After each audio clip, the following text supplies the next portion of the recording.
I'll do it for time. I'll go to the back.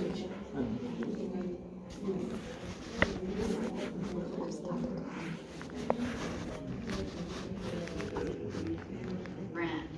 On Apple computers, you would need to connect the VGA to a mini display port adapter. Then select system preferences from the Apple menu. Then select display, laptop. Once connected, you usually press a combination of keys to allow the computer screen to on my computer, Apple Speed function has 7. On other PCs, it varies by brand. On Apple computers, you would need to connect Right, I think we can get started. It's exactly 11:30. So if everybody could find their seats.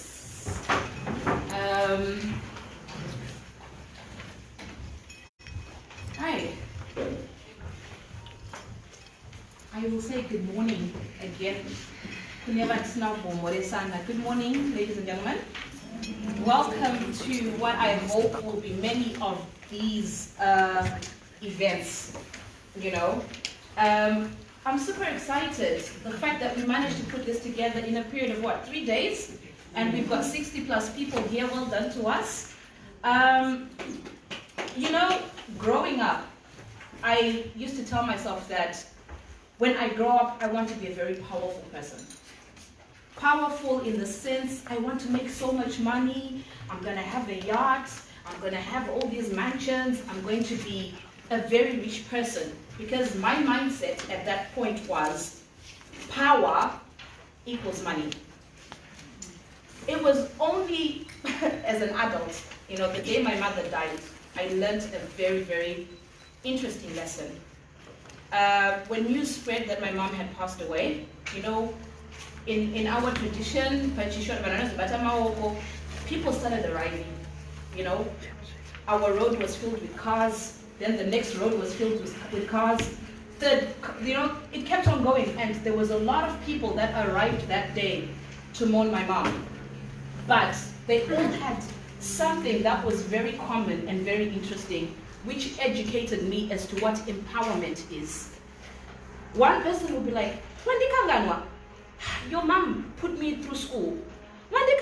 Your mom helped me with my first job. Your mom helped me when I had marital problems, My mother was an empowered woman because she would empower other people. My mom was a powerful woman because she empowered other people. And from that day onwards, I learned what empowerment was. Empowerment was not riches.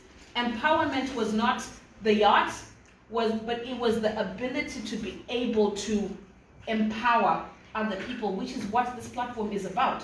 We are all here to empower each other.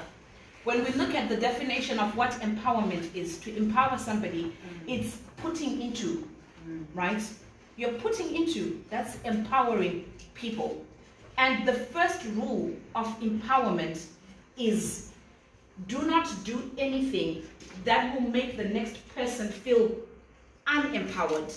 Do not take away or,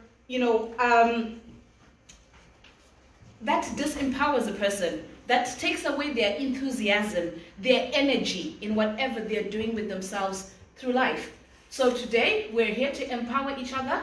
We are here to put something into each other that by the time that we all go home, we go back to wherever we came from, we take away something from each and every one of us.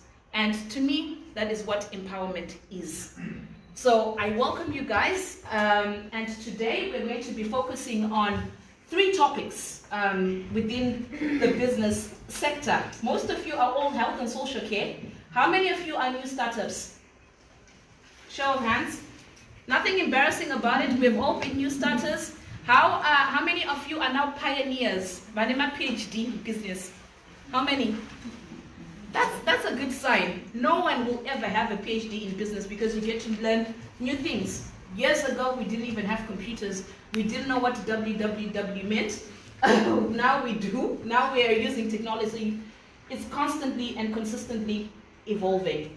So the 3 topics that we're going to be covering is recruitment, and we're going to talk about supported living, domiciliary care, and we will then get into tenders and bidding. For me, I have been doing health and social care recruitment for over 18 years.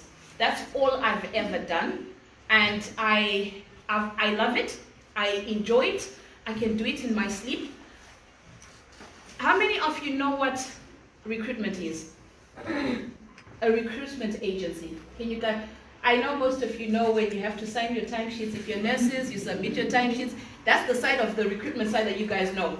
Do you guys know what happens behind all of that in the back office? Okay. Anyone? Yeah?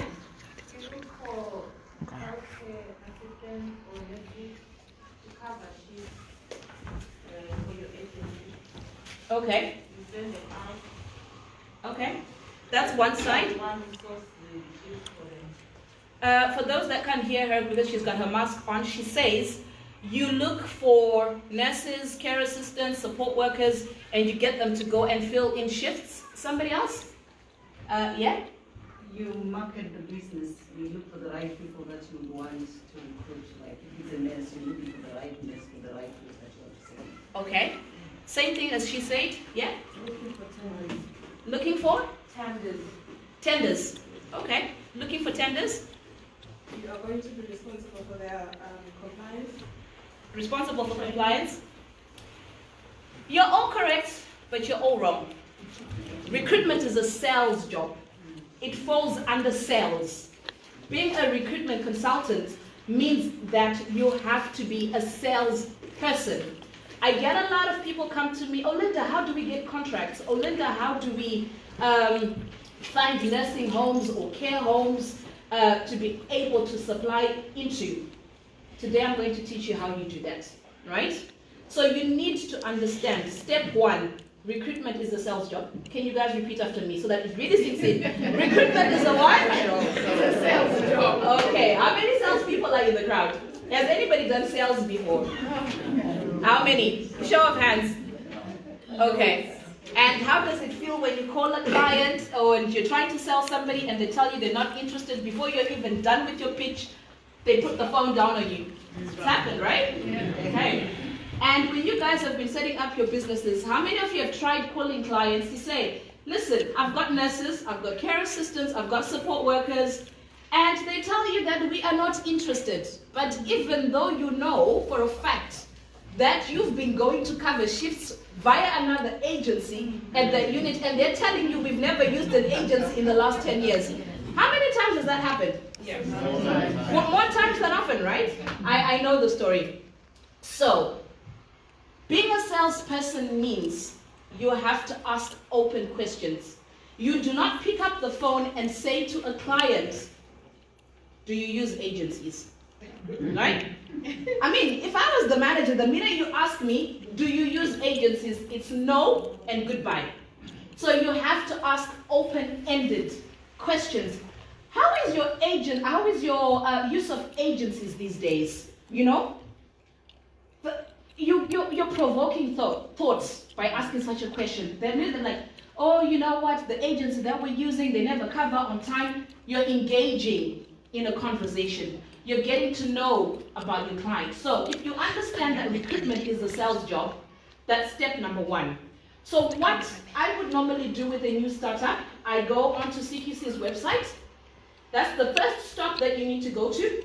Go onto CQC's website, and when in the search engine, when you're searching for care homes or when you're searching for your clients, this is where you get your up-to-date client list, right? Don't Google, do not go onto Yellow Pages, go onto CQC. It's a hub of so much information. So you go onto your CQC website, under search, if you're looking at nursing homes in your particular area, if it's Oxford or X278BL in a 50-mile radius, I want all the nursing homes that are there. You can download that as a Excel spreadsheet. And on that Excel spreadsheet, it will have the name of the client, if they're part of Turning Point, or if they're part of Four Seasons. So they'll give you an idea of who's their mother company, and it will also give you names of the units. So Turning Point can, for example, Order of St. John's Care Trust here in Oxfordshire has got about 25 nursing homes alone. So you now know that, okay, there is Order of St. John's Care Trust, it's got 25 nursing homes. This week I am focusing on nothing but Order of St. John's Care Trust, right? So now you've got your marketing list. Step one, that was the easy bit. Step two is a case of also finding out where they fall within the agency providers that they're using. 10 years ago, it will just be a case of picking up the phone, calling the manager and say, listen, my name is Olinda, I'm calling from Gain Healthcare, I've got a nurse. Because at that point, nurses were a rare commodity. And this was because at that point, 10, 15 years ago, a lot of people hadn't got their papers yet. True story. So a lot of people had not trained as nurses. There was a huge, huge gap for nurses, and a lot of people were working as care assistants, support workers. But when a lot of people got their papers, everybody decided to go and do nursing. So you know we've got a lot of nurses, we've got a lot of social workers. Those jobs, there's a huge influx of it. Even though it's still not enough, but it's better than it was 10 or 15 years ago. So it's made it more difficult for us to be able to supply into those sectors. The other thing that you are now also will find as a hurdle before you go on to step two is, right in here, we've got over 60 people, all self-employed. You all want to have your businesses. You all want to have your recruitment agencies, correct? Yes. Guess what? Everybody sat next to you is your competitor. They want the same contracts. They want to supply into the same nursing homes. They want the same contracts that you want. Everybody, so you've got 60 times. So imagine how many other companies are out there that are competing against you, right? All those things, you need to bear that in mind. I'm going through the scary bits so that we can, worst case scenario, it's done and dusted and we move on to the next stage. So you need to understand that this is why it is very important when you deliver in your business, you have to do things, perfect as possible. Be able to answer phones when they ring, respond to emails within 10 minutes. Let a client know that you've got or you don't have anybody within an hour so that your business is reputable. Right, so step two, when you then find out who your clients are, right? So for example, we've got Order of St. John's Care Trust I gave you guys. A lot of companies, because there's a huge amount of so many recruitment agencies cropping up left, right, and center, the managers were no longer able to do their day-to-day work. So what they were now doing is they are now moving those businesses over to master vendors. Does anybody know what a master vendor is? Okay? All right. For those that know what a master vendor is, can somebody explain?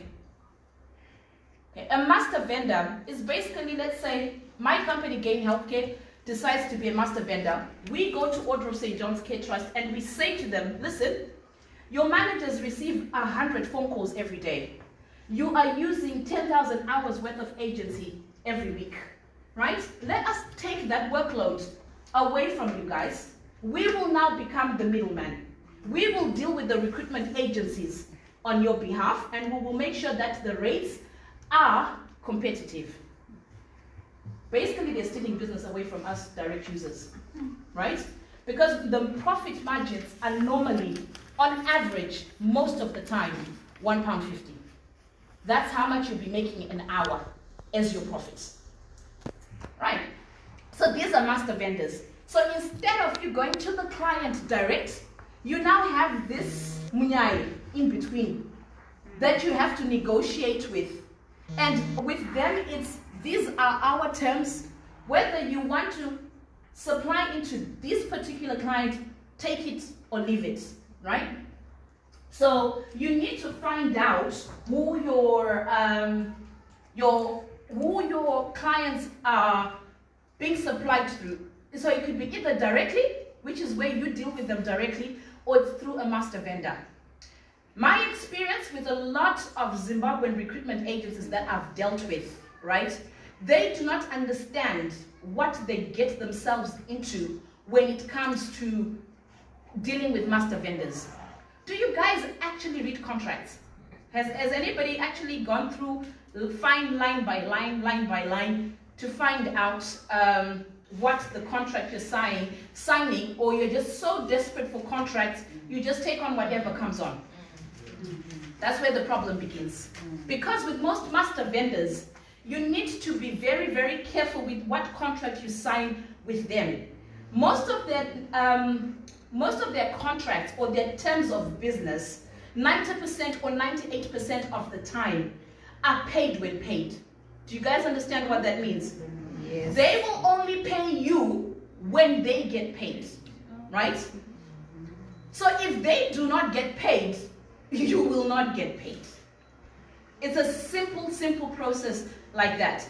And what you then find with master vendors like that is that when you're a new startup and you want to look for invoice financing through banks, through other providers, they will turn you away because your invoices are not guaranteed forms of payment, right?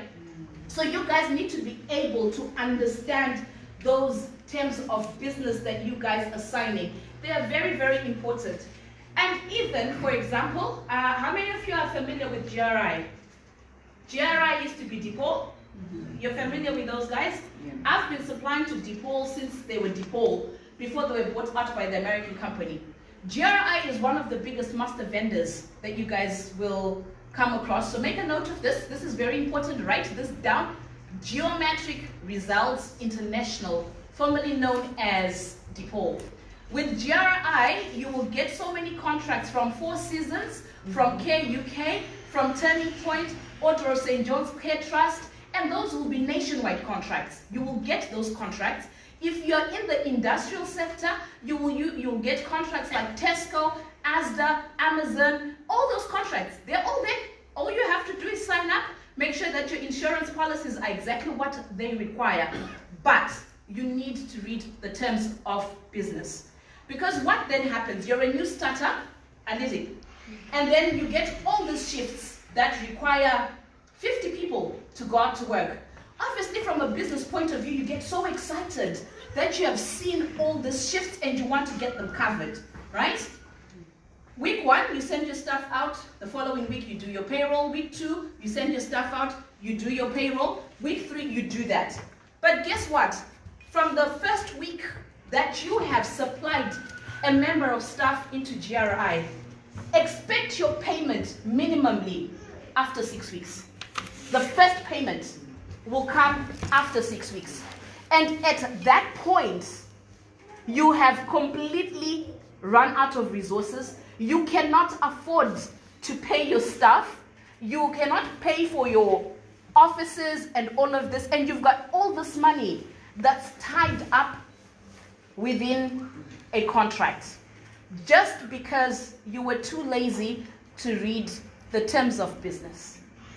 So are we together? Understanding your terms of business, especially if they're not yours. If you are providing your terms of business to your client, fair and fine, you know what's in your terms of business as long as they are REC, Recruitment and Employment Confederation, standard terms of business, then we're good to go. Normally, personally for myself, and as somebody that's been in the industry for a very, very long time, your terms of business should always be a minimum of 14 days from date of invoice. They should pay you 14 days from date of invoice. If these are you negotiate all of these things right at the beginning. Some clients will tell you, listen, it's great, 14 days, we want your business, but listen, we only do one pay run a month, so our terms of business are either 28 days, 30 days. Those are fine, because you get paid on time, give or less 1 or 2 days, right? It is the self-bill that you guys have to be very, very careful with, right? In regards to self-bills, so you guys have gone on to GRI, you're now a supplier of Geometric Results International, right? A lot of people get things wrong when it comes to invoicing. A lot of people go onto GRI without actually being trained on how to use eTips. eTips is their recruitment software. It's a system where they put all their shifts, and all their shifts on there. All of you that are here, if you're all on GRI, you all get to see those shifts, and guess what? It's on a first come, first served basis.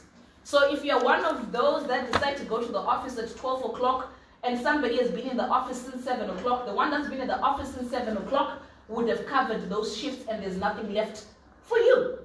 So you always have to make sure that you get notifications on your phone as soon as the job comes through. You get notification on your emails, everything. It has to come through and you guys need to respond and allocate your shifts quite quickly. Right. So a lot of people do not understand the back office. They might understand the front office of eTips, of being able to allocate shifts. But I've found that, and this is a very simple thing. Excuse me, let me take off my shoes because, yeah, I'm a one.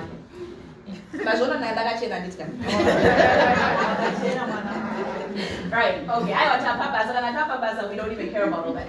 Right, so we move on from that. Where a lot of people come to me, they're like to me, Olinda, I am supplying to GRI and I'm not getting paid. I'm like, oh, okay. How come you're not getting paid? Because I've worked with them for the last 8-9 years and I've never had an issue with invoices at all. I get paid when they say they will pay me, right? Can I have your logins? Let me have a look at what you have done. So when I go into their system and I look at the back office, pay invoicing, pay. 3 months, 6 months worth of invoices that you have not raised. It's not GRI's fault, it is your own fault, because every week you have to go on the system, make sure the timesheets that the manager has approved are correct. So you have to make sure that your accounts person is going line by line to make sure you're not being shortchanged. Even I will chase after an extra 30 minutes, because imagine if you had 130 minutes that were missing from invoices, how much money is that? So even if it is 30 minutes, call the manager, ask them to put it on for the following week, and make sure that every Tuesday you are raising your invoices. Just do not raise it. Make sure you consolidate what you've got on your timesheets, balance that out with what is on eTips, and raise your invoices, right? So can you repeat that again? You have to make sure that your timesheets, the timesheet that your staff have submitted to you, is exactly the same hours that the manager has raised on the system. It's quite easy to get lost and lose 20 hours, 30 hours, 50 hours because you are not double, triple, and quadrupling, checking everything that needs to be done. Okay, so those are master vendors for you guys. You need to double check some of the master vendors. For the new startups, right? How many are going down the invoice financing route? Nothing to be embarrassed about. I have done it. I started my business with £1,000. I went for invoice financing. How many of you are going on invoice financing?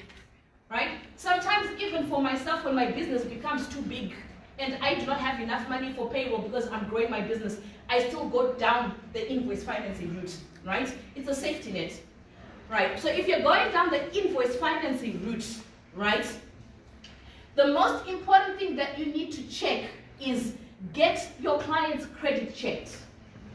It is very important to make sure that your clients are credit checked to ensure that they can afford to pay their invoices.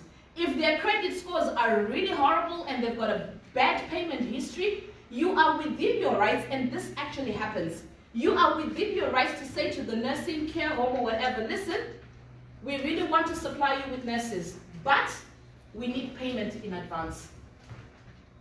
Which they will do. And normally, I'm not racially profiling anybody, these are normally Asian-owned nursing homes that normally trade in that manner. So they're more than happy to pay. They'll say, listen, raise the invoice for the shift, you send it to them, they make a payment, you get your member stuff to go out working.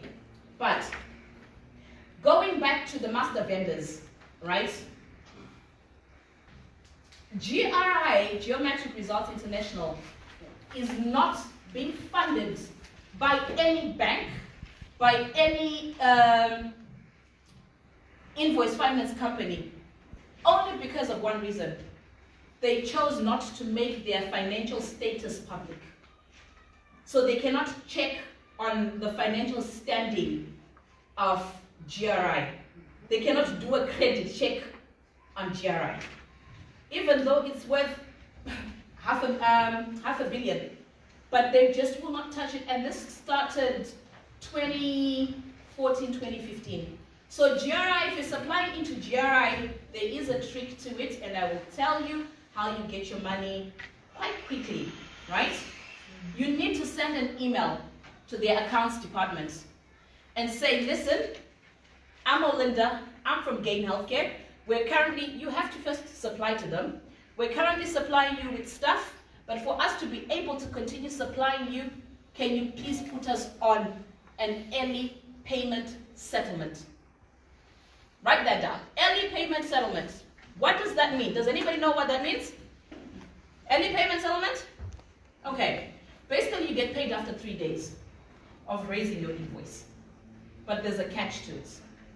They take about 1.5% of your invoice, which to me it's peanuts.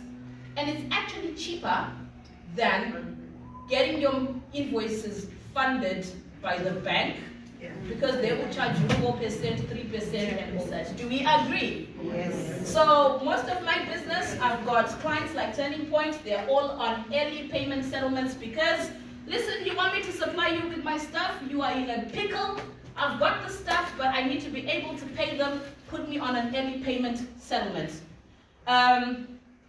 So those are the things that you can ask. Other master vendors, so that you guys can put these down. How many of you did Matrix with me 2-3 weeks ago?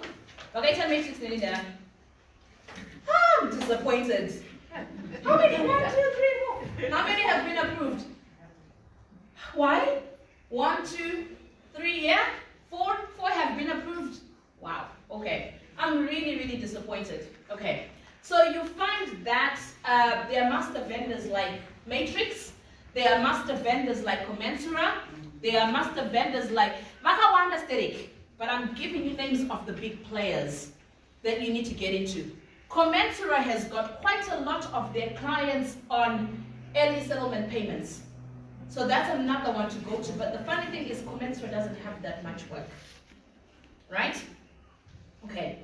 Matrix, those that have logged on to Matrix, who can vouch for me what they have witnessed on Matrix? Anybody? No, there's lots of shifts with Matrix. The moment you're approved, they keep dropping. Right. Put your mask down a little bit, but the value. Because if you speak in monetary form, they will understand. Don't want business. Okay, I'll give you guys an example. Matrix supplies anything within a lot of local authorities. From Swindon, from Enfield, there's at least about 30 plus local authorities on there, and you get to supply anything within their sector. From catering, industrial, motoring, transportation, name it, it's all on there. And in the figures that you guys will understand, one of the jobs on there can basically say they're looking for a senior social worker to work for a month. Invoice will be worth £10,000. Just for 30 days worth of a social worker. So can I take the £10,000? In the web, 5,000 there, 5,000 there. Yeah. That's a recruitment agency. You'll find their jobs that are on there where they will normally their locums are on a 3-month booking. How many social workers are in here? Right? Normally, do you guys work with agency? Yeah. Right? Your agency locums are booked 3 monthly blockly. But even though you know you can be there for 3 years, it's every 3 months they get booked. Every 3 months, every 3 months, every 3 months. And by every 3 months, they can tell you that if you log on to Matrix, not right? No, okay, it's Owen. Right. Detention, see me after class. Right. what will then happen is you will find that for a social worker, a basic social worker, Matrix will tell you for the 3 months that social worker works for your agency, they will pay £39,000. So let's do the math. Who's good at maths? My social worker 10, Akushanda for 3 months. For 3 months, £39,000 excluding VAT. 10 social workers will make you how much in a quarter? 390. Okay. So guys, what 20 my social workers, just 20 employees. How much are we talking about? 6, 7 what? 80. Per 3 months. Okay. Now multiply that by 3. Somebody with a calculator.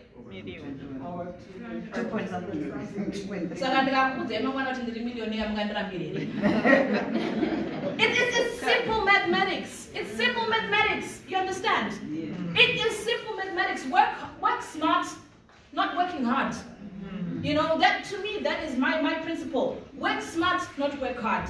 I know it is great for us to be doing my shifts and my care assistants and my support workers, but with the profit margins of £1.50 an hour, how long will it take for all of us to become millionaires? Absolutely. So you find you need to invest your time and your recruitment company in the right sectors. And these right sectors being social workers, NHS, ikoko. You know? So that's just the basic mathematics. If I had my laptop, I would have logged in. I think, how many look ladies are here? I think I did a live once and I showed you guys the numbers and you guys saw it for yourself. Like, listen, there's a job. One job for a senior practitioner was paying £79,000 for 3 months. This is just one member of staff. Kanorumana has had problems and all you want is to put your kids through private school and have a nice house, nice car. You're not thinking about becoming a millionaire. Just having one member of staff go out and work for you. Imagine when you have 5 and when you have 10, right? So let's work smart. Let's not work hard. And is it? Okay. So that is master vendors for you guys. I've touched a bit on that, and is it? So once we're done with master vendors, bear with me, I make some key points. I lose my train of thoughts. Right, once we're on figures, who is familiar with KPIs? Okay, 1. Does anybody know what KPIs stand for? Very important in your everyday life, right? As a person, as a businesswoman, businessman, in anything you do, these are called key performance indicators, right? In other words, your targets, right? So you're all set up, you now have your recruitment agency, it's day 1. What do you do on day 1? You set your targets, right? Before I became self-employed, I was a branch manager for Nest Plus. How many of you know Nest Plus? Yeah, you know Nest Plus, very big agency. And within the first 12 months, I went to our office. And office here, move in, no admin, no support, nobody to hold my hand. Go and find your clients, go and find your candidates, do everything, right?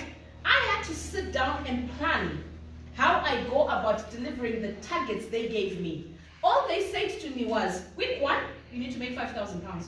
Week 2, 7,500. Month 3, you need to be making £40,000 a week. And I'm thinking, how am I going to hit those targets? So I had to put everything back to basics, and this is my own personal method that I would like to install into you guys. This is what you do. 100 sales calls a week, Monday to Friday, right? 100 sales calls a week.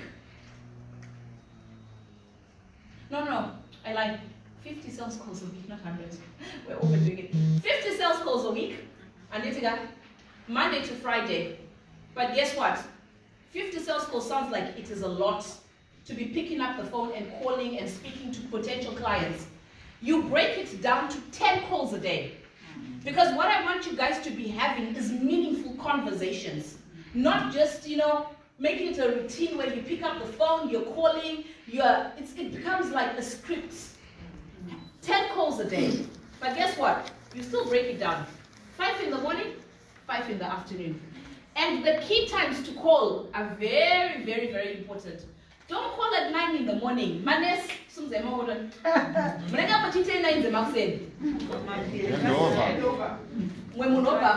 I'm calling from Gain Healthcare. How would you feel? Wasted what time? Most of the time they don't answer the phone, or they literally just brush you off and put the phone down. So you need to remember your key times. Around 11 o'clock, correct? Yeah. Exactly. So call around 11 o'clock, 11 to 12.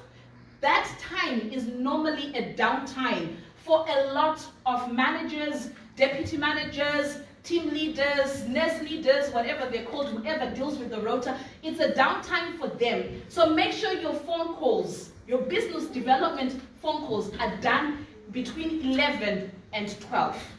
And you're only doing how many? Just 5? 5 meaningful phone calls. And you see, out of those 5 meaningful phone calls, probably 2 will brush you off, and the other 3, Tati, what kind of questions do we ask? Exactly. Meaningful. Do your research. Find out who your client is, you know? And when somebody picks up the phone and says, hi, my name is, who am I speaking with? Can I speak with the manager?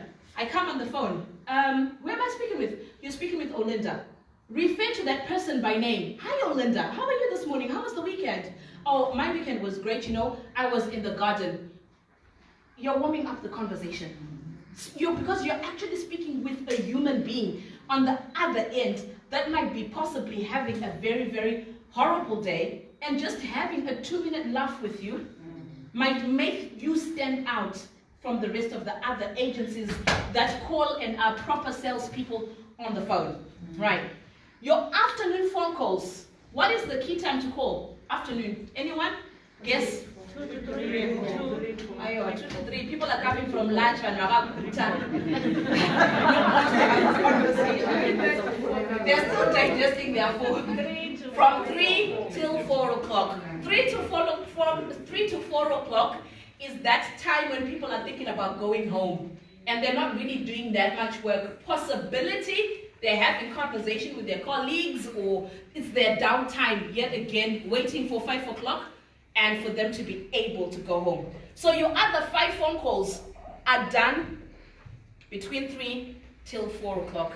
And make sure they're meaningful conversations. Right? Olinda, what happens when I keep calling and they keep turning me down? Persistence and consistency. Why I say persistence and consistency, right? Even if they tell you they're using another agency, every Monday and Friday, you're not that long list of yours that you have, your marketing is your targeted clients. Remind them who you are. It's Olinda calling from Gain Healthcare. It's Monday morning. I want to find out if you guys are okay. Do you need any cover? Has anybody cancelled? Have you got last minute sickness? That's every Monday to find out if they're going to be okay for the rest of the week. And probability, they will tell you that they're currently working on the rota. They will give you a call. Well, actually, somebody called in sick. They need somebody for a 2 to 8. Okay? And then every Friday, again, when you do your sales calls, your call is supposed to be, especially the Friday afternoon one, so the Monday AM one, those calls that you're supposed to make, they're supposed to be ringing around all your clients. Constantly, consistently, persistently. Remind them who you are. And it's even if they say, I am using Eden Healthcare, one day Eden Healthcare is going to mess up and you're going to be the first people they're going to think of. Or you're going to call right on time, you know, when they're having a crisis and that agency has let them down. Do you know what I've done in the past? I have got myself into my car, go and picked up another car driver and went and dropped them off to make sure that they were there within 30 minutes. Even if it meant that I paid double time, because I'm trying to get my foot through the door. So sometimes you have to invest in your business. No investment, yacho. You have to invest in your business to be able to get your foot through the door, right? So week upon week, they turn you down, but they know for a fact that there is Olinda from where? Gain Healthcare. They will know me, right? Okay, so those are your sales calls. Step 2 in regards to sales. How many of you are confident dealing with people face to face? Recruitment, excuse my French, recruitment, you need to be able to sell sex to a prostitute. Remember that, I swear to you guys. Or sell sand to Arabs. when there's plenty of sand, you should be able to do that. Step 2, right? You need to do client visits. But in this current COVID-19, things might possibly change. But for some of us that have been in the game for a very long time, we always make sure all my consultants have to have, part of their key performance indicators are the 50 sales calls, right? To new potential clients, ringing around all our existing clients to find out if they're okay. They have to have 2 client visits every week. And these are new clients or a client that hasn't used you in a long time. Go and see their manager, right? Take cheap biscuits normally, and please don't tell my clients this, I go to Pound Shop, and I buy a lot of biscuits from Pound Shop, or I go buy cheap chocolates from Pound Shop, and I make it a point where I go out and I see them. How you do that is by making appointments. There's some that you know what? There's some different types of nursing and residential homes. You've got your Sunrise and your Gracewells, those are posh nursing homes, you just cannot turn up. But we've got the other one on the corner there, which at any time, do what we call a drop-in, unannounced visit. Listen, I was in the neighborhood, but 35 miles away. I was in the neighborhood, I just thought I'd pass by and see how you guys are doing. And you know for a fact that you were never in the neighborhood, but you actually drove 40 miles to go and see that particular client. I was in the neighborhood, so I just thought, let me pass by and see how you guys, and put a face to the voice. No, I'm just here to give you cheap, what do you call this? Cheap biscuits. But right now, when you go out and you see these clients, do you know what you need to take with you? Does anybody know? Instead of cheap biscuits and chocolates, that was an old game. We're now in a new era. What are we taking? PPE. Wonderful. What's right? that? PPE. Oh, okay. Take hand gels. Those that are in the group, you guys notice that Gain Healthcare is now doing hand gels with our logos on them, right? Get your hand gels with your company logos on them, right? And when you go out to see your clients, drop off, 100 mils. Take those 100 ml hand gels and give it to them as gifts. That listen, I'm worried about your service use, and I know PPE is it's gold at the moment.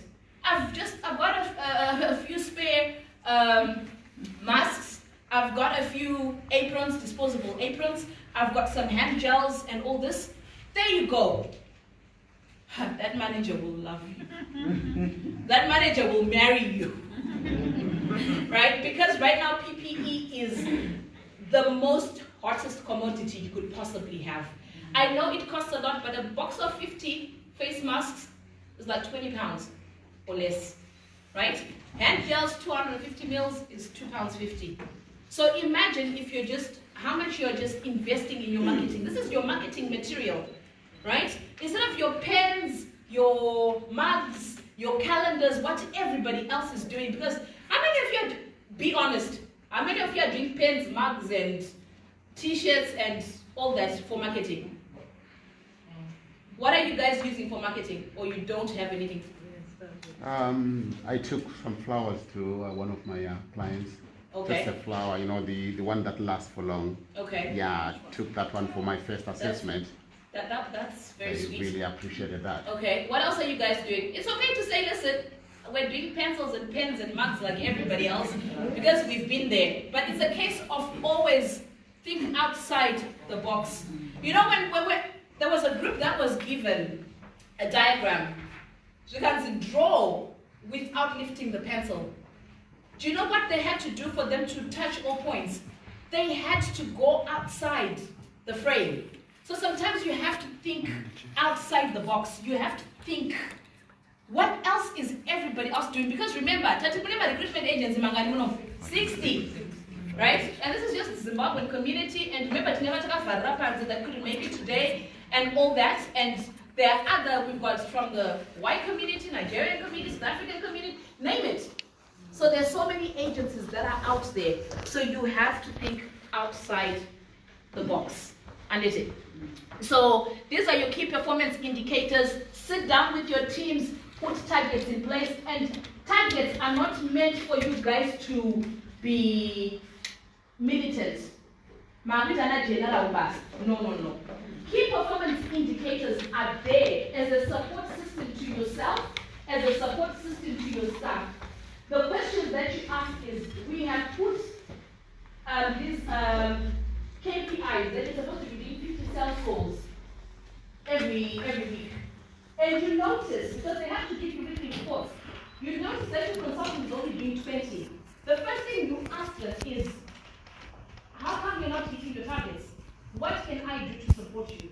If they then say to you, listen, I can't do my sales calls because I'm covering too many shifts, I'm busy on the phone covering shifts. At that point, you realize that your business has outgrown itself. You now need to employ somebody to actually do your business. So your KPIs are meant to be a support system for your business, to know where your business is at the moment and where your business is going. And this is not just in recruitment, ladies and gentlemen. In your supported living, in your dom care, you need to put your KPIs in place. Don't catch later my hours. Oh, I'm currently doing 100 hours a week. I'm currently doing 1,000 hours a week, right? Those are your KPIs. Supported living, I've got a big house now. I've got a photo. Those are your KPIs. You're putting targets in place to say, listen, we've got a 3-bed, we want to get another 3-bed in this area, another 3-bed in there. Those are your key performance indicators. So supported living, don't care anything to do with business. You need to have my sales targets. Are we together? Right. Right.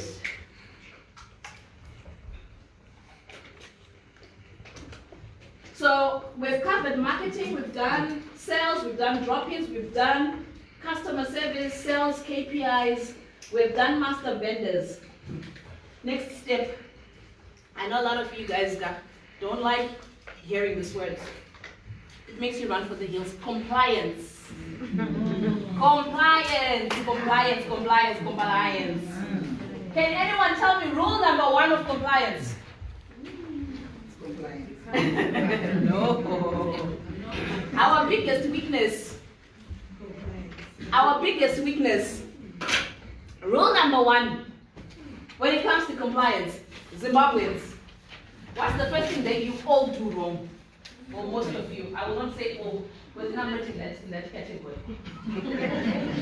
Actually, asking for a friend. I disagree. Right. Being legal is the first stop when it comes to compliance. Making sure that you're filing your accounting, you're paying your taxes. HMRC should be your friend, not your foe. Because when I had COVID-19, I'm still filing my tax. I'm bounce back. My grant. But because you're not doing things the right way, you were too scared to go and get the support that you need, right?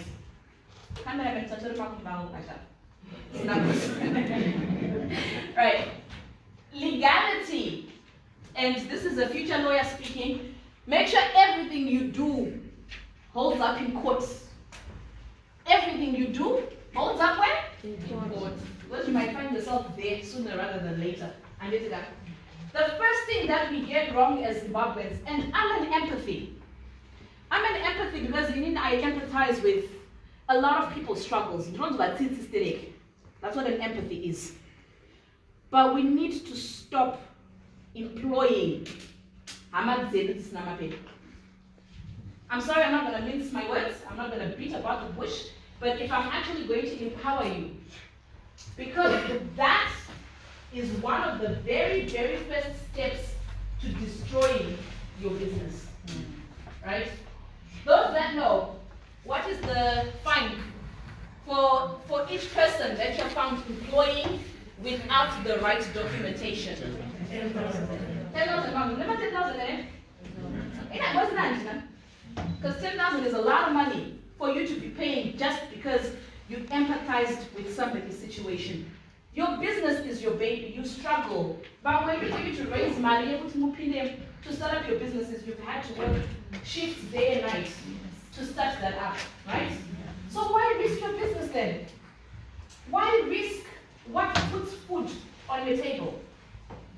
Right? We've talked about, we've got nurses, we've got social workers, right? How many nurses we say? Manes? Social workers? Okay, doctors? No? Alright. So we're talking NMC. We're talking social worker, HPCC, council, something I mean, you know that every month.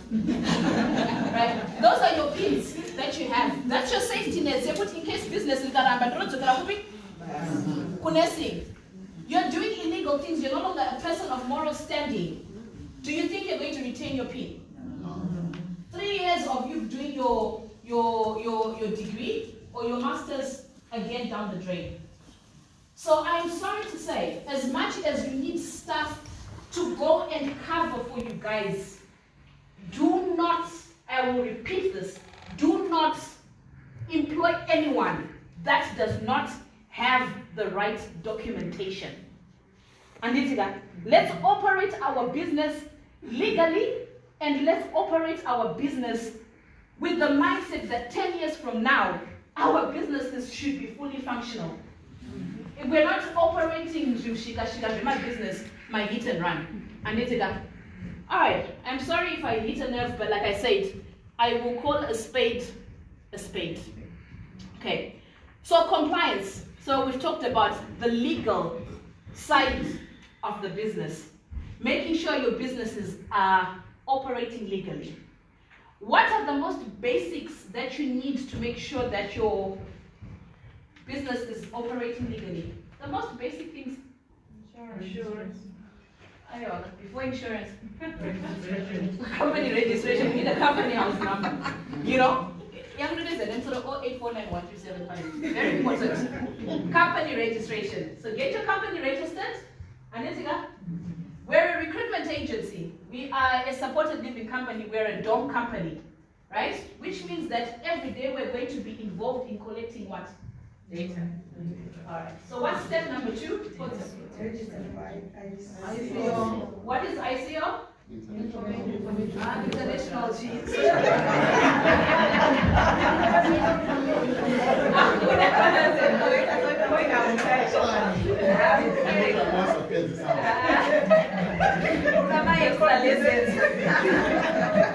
Right, Information Commissioner's Office, and it only costs £40, right? The fact that somebody comes and fills in an application form and you're not ICO registered, it makes it what? Illegal.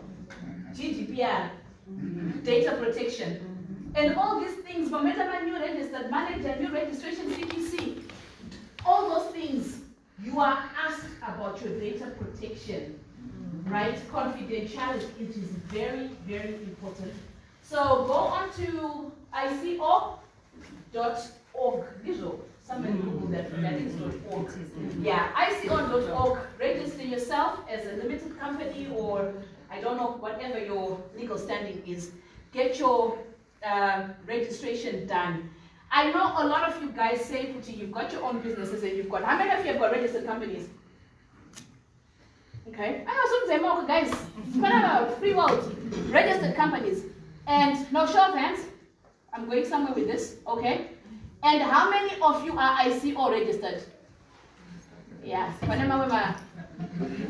Without registration, anybody is saving. Without your registrations, we are not admitting you yet. What's actually Right. Okay. So we've talked about company registration. We've talked about ICO. Now, insurance. Why is insurance very important? Peace of mind. Peace of mind, yeah? Yes. But Mangwana plans the lawsuit. Protect. Right. It's important in so many ways. It protects your company, and is it? But it also opens door for you guys to have the bigger contracts. Those that went on to Matrix and got declined, probability you got declined because of your insurance policies. Yes. Can I get an amen to that? Amen. Exactly. Gain Healthcare's insurance policy, it's the most maximum you'd find in the health and social care sector. Please upgrade me, you know, because the cost is not a huge difference. It's a few pounds. So you need to make sure, and I will encourage all of you, make sure your insurance policies are employer's liability, 10 million, right?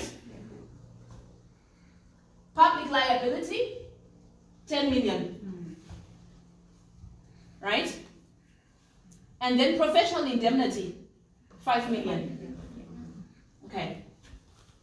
Make sure you've got those maximum levels of cover, because a lot of tenders and contracts will ask for that. Owen, vouch for me, you're the specialist for now. Is it true? Most of the things that Olinda is talking about, we will talk about later when we talk about tenders, because they are very relevant where we're going. And this, so I hope my highlights most basic. For the recruitment side of things, and this 10 million employers liability, 10 million public liability, 5 million in professional indemnity. Then to get my extra to my director, 2020. Now that's at your discretion what you would want your company to be covered for. Make sure you understand your insurance policies. Make sure you understand what you're covered for. And also, health and social care is a very, very vulnerable sector. So the insurance for this type of industry, whether in recruitment, supported living, or don't care, you just don't call any insurance company saying, I need cover for my company for this. But when you never invalid insurances right now because you went to the wrong company. Direct line insurance can give you employer's liability, public liability, professional indemnity, but guess what? It's not covered in the health and social care sector. So you need to go to companies like Anna Hiscox, brokers like Arthur Gallagher. Those are the companies that you need to go to get your Anna Aviva. They specialize within health and social care sector. So right now, Nesa Abaya Munu, Diaza Palma, 75 milligrams, I'm not a nurse. Really wrong when I cover. Your insurance policies do not cover you because it's covering for the wrong industry. And is it? So you need to make sure you've got the right policies and for the right sector and for the right kind of work that you guys are delivering. Yeah, recruitment, yakasiyana neyokupinda mzimbadzebana. Yekupinda mzimbadzebana yakasiyana neyesupported living. So make sure that whoever you're dealing with, the broker that you're speaking to, actually understands the level of cover that you need. And shop around. Shop around. Shop around. So if you have, if you're doing all three businesses, recruitment, supported living, and dom care, do you have to insurance, different insurance? No, they can actually compress. Yeah, yeah, they can compress. Owen will speak with you guys about, but they can compress because I do all three, and I've made sure all my insurances cover all of those. One insurance policy, one monthly payment, and that is it. And it's that. Right. Back to compliance, we talked about my insurance policies, my insurance policies, and did that. Right. What's the next thing that you think is very important within any company? Policies. Louder in the back. Policies. Policies and procedures, your protocols. So whether you're a recruitment agency, whether you are dom care, or whether you're supported living, you need to make sure that my health and safety and my employees are in office. Even when I shut phone office, health and safety, the computer type are they safe enough? Are they not going to cause permanent damage? all those things, make sure you put them into place. I will not dwell on that. Carol and Owen will get into Shinodiwa for dom care, Shinodiwa for home care, and all that. So making sure that your businesses are registered legally, that would be great. The next thing is safer recruitment. Anditika, I will not get into safer recruitment again because it will be covered by Carol and by Owen. Making sure that my DBSNU and all the other stuff is in place. So I will delegate that one to these guys. Right. So that's basically everything that I can give you guys in regards to recruitment. I can spend the whole day giving you different types of information, but I'm like in Google. I'm not going to spend the whole day in Tower, so forgive me if our time has gone. Does anybody have any questions before I sit down and pass the chimuti to someone else? Yeah? Yes, one question I have is how do you register with Matrix? With Matrix? Yeah. Okay. A lot of you guys interested in Matrix. Do you want me to go into it now? Yes. Okay. Alright. Matrix. First and foremost, go onto Matrix website. I can't tell you the URL from the top of my head. Does anybody have it on their phones? Matrix, go onto Matrix website. Let me see if I... Okay.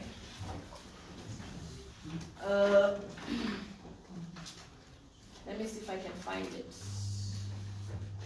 Right, it's matrix-cr.net. Matrix, as in, what's the Matrix movie? Yeah, matrix-cr.net, right? And then what you then do, you have to register as a new user or new registration per website. They then send you a link, and they will then ask you, you need to then, after that, Matumiwa link, log in. They will then request for accreditation. On the top bar of the menu, once you have logged in, look for accreditation. And there are two things that you could be accredited by Matrix for, either permanent staff or temporary staff. So you can decide which one you want to do. I do both, so you can get accredited. So what they then do is when you click on accreditation for temporary staff, it will give you a list of things that they will want. They will want a director's form, and they will also ask you for your insurance policies. Very important to make sure that level of cover is at that stage, because assign onto a client, they will tell you that backshe, in order 10 million, they will decline you for that. So once you've gone onto the accreditation, there's a list of documents that you need to submit. Director's form, your insurance policies, your company registration, and whatnot. And it's that. Then we'll submit. Then also you need to download one of their documents for you to sign, which is the self-bill, which we talked about, that you need to raise your own invoices, which is also Nyayema rates, agree to the rates, and all that. So all that information is simple and straightforward. Now, where I have found that quite a few of you guys get lost is, I'll call this Munyama because some people go through without any requests, without anything. They will then ask you, if you're a new company, give us references of the companies that you have worked for, that you have worked with. Apo you're a new company, reference a client, and you get denied. And what I suggest is learn to help each other. Do references for each other. Support each other to get accredited. And then once you're accredited, which is normally done within a few hours because they're quite quick, well, now you're approved to supply temporary staff, or you're approved to supply recruitment staff. They will then ask you, okay, out of the 30 local authorities that we have, which one do you want? It's up to you guys to decide Mfunda 1 or 2, and Mfunda SR 30. But the disadvantages of choosing all of them is when you are unable to supply. Don't forget your company will get audited at some point. And one of which you've been registered with Matrix for the last year and you've only covered 5 shifts that you're covering, you're receiving 100,000 jobs and you've only covered 2 out of those 100,000, it will red flag you. So just take a little bit at a time, things that are sustainable, go with your local authorities. So once you get to the local authority bit, you have to download contract for that particular client. You need to sign it, upload it, and then get approved onto it. Kana you're quite organized. All of this can be done in the morning or in the afternoon. There are some people that have said, we've said it, we've literally used it there, said there, we've done it together, you know. It's a simple and straightforward application. Just make sure you're putting in the right documents. There's a list of questions they will ask you whether you're a SME company and all that other information. They'll ask you about your health and safety, what you've got in place and what. If you're a company that's operating properly, you should have that information. But in the group, I think our group, let's give ourselves a nice round of applause because we've been doing very well in that group. We've been sharing information and we've been helping each other. So if you don't know what you're supposed to be doing, feel free to go back into the group, ask somebody. Even if I'm not available, right? There are days where I'm very available and there are days where I'm dead quiet because I'm busy with other things. The ladies in the group that have actually gone through the process will support you and they're more than happy to answer questions. And is it? Okay. So that's Matrix. So I'm done for the day. For today, I was just touching a little bit of this. Hopefully when we meet again next month, I can go through other stages and other information. We will have time to network. If you want to ask me a question, ask me a question. In the group, if you think of something, feel free to drop in a message. I'll be more than happy to answer your questions. Any questions right now? I have 2 questions. Yeah. So on Matrix, when there's an order, so you are given an option to either accept or decline. Can you just leave it there, or you have to accept? You can leave it there. What if? Yeah. When you leave it there, it will eventually turn red. Is that okay? No, it means when it turns red, it means the order is pending. It means it's now become urgent. Okay. So that everybody that's on there could see. Sometimes those orders, even if you look at it, they get moved. The dates get changed. They go on hold for whatever reason. Then it's back on again. Then there's always something else that goes on with it.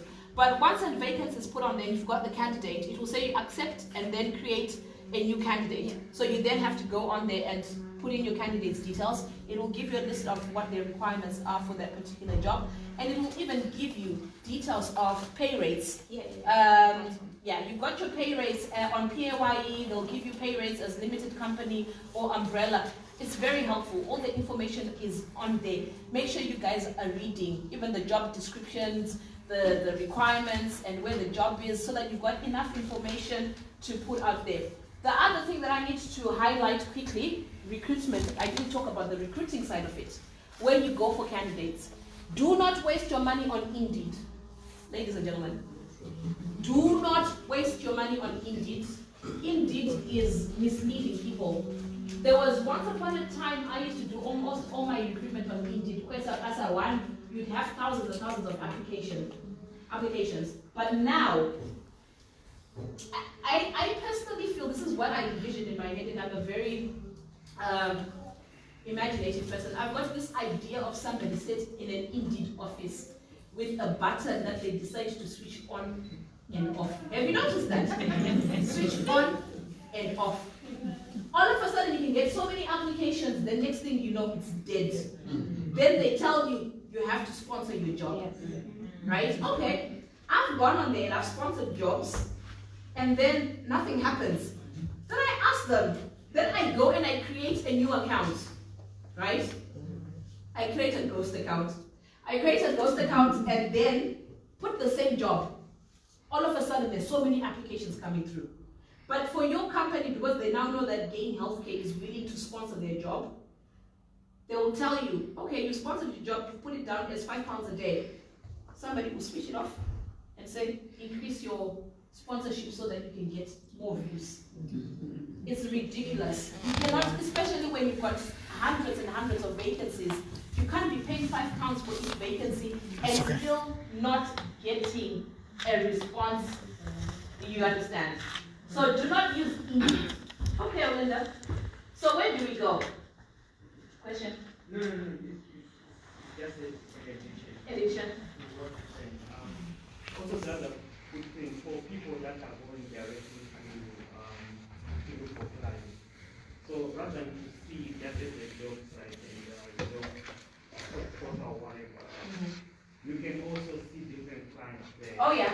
Basically, that helps you to actually understand that okay, this client is What Barney is saying is basically you can also go on Indeed to shop around for your clients. Shop around, find out who's recruiting, what positions they currently have. Oh, you're looking for a deputy manager. I've got a CV for a deputy manager. Can I send it over to you? Because you can go on there and see which companies are actually short-staffed. You can also go onto CQC's website, right, and read information to do with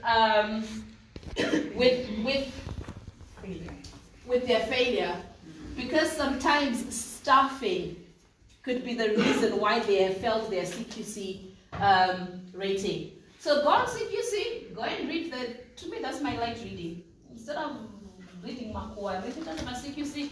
And sometimes, I was telling these guys that sometimes I even go on there and see some of my colleagues' services, right? I go and look at them.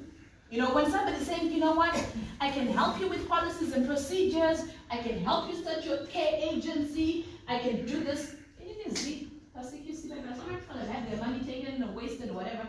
CQC, how are they rating? If their rating is not good, how can somebody that's got a poor rating on CQC tell me they can educate me? Yeah. Let's be smart about the things that we do. It's public information, that's why it's there. You go and you check for it, you know? So all these things are things that you guys should be able to do as company directors. I mean, remember, I won the Businesswoman of the Year award, and I had to go challenge them. And I said, how can you say this person is a businesswoman, yet their company is currently being struck off? How can you award somebody a business award? Exactly. So sometimes let us be very mindful of the needs. Understand what you are actually doing. Understand your business through and through, right? Make sure that on Facebook, instead of followamakwa.com, follow CQC, follow community care, follow those places where you get new updates. True story, guys, true story. You see all these notifications on there. Let your notifications be business notifications to tell you that today's health and safety policy has been changed. The Health and Social Care Act of 2008 is now the Health and Social Care Act of 2020. Understand? Sorry, thanks for mentioning that, Olinda. I also do digital marketing. And my problem with us as Zimbabweans is, I've always complained about this to everyone I've spoken to. We're all on Twitter, but we're all on Twitter to go and insult Jonathan Moyo, instead of using Twitter as a tool for getting more business. We abuse the tool that we've got. We don't know how important they are, how much business they will bring to us. Some of you don't even follow CQC, but notifications of CQCs of the things they're looking for, they're not looking for, when they, you know, when they move into a problem care home, and they talk about it. We've been to Swansea and we inspected this care home. It was failing A, B, C, and D. I hope not to find any of your services on Twitter, by the way. I would be very disappointed. But yeah, follow those things. Let your notifications be business notifications. Follow BBC News Business. You understand? Let all those things be part of your daily bread.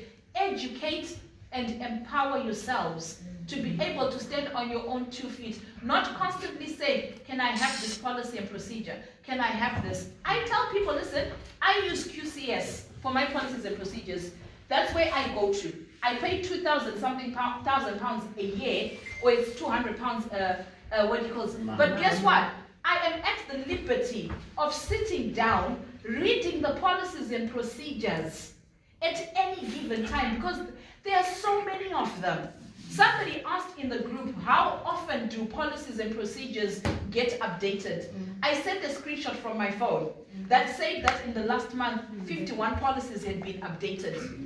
Are you reading those 51 policies? Are you understanding, even covering my bullet points, are you understanding the bullet points of those policies and procedures to understand what we're supposed to be doing right? We chose to do health and social care. Let's do it wholeheartedly and not put service users or our clients at risk just because we are too lazy to read. Yeah? Even if it's just 30 minutes a day. 30 minutes a day to just get yourself updated. And even if you look at the screenshot within that group, did it show you the reading list? I think there was only one that was pending. I only had one policy that was pending that I needed to read, right? So first thing in the morning when you open your phone, because you can have this on your phone, instead of WhatsApp, entanglement, read CQC for 30 minutes before you wake up. Before you go to bed, the last thing you do is read your policies and procedures, or just catch up with community care, wherever, social work, placement portals, all these other places. Go on there and find out. Go keep tabs on newsfeed, Yana GRI, Yana Matrix, because when they take on a new client, they announce it on their websites and on their newsfeed that, oh, we're now supplying to Sainsbury's, but because you're not looking for it, I promise you guys that whatever it is that is meant for you is out there waiting for you. But you need to go out, and you cannot expect something new without doing something new.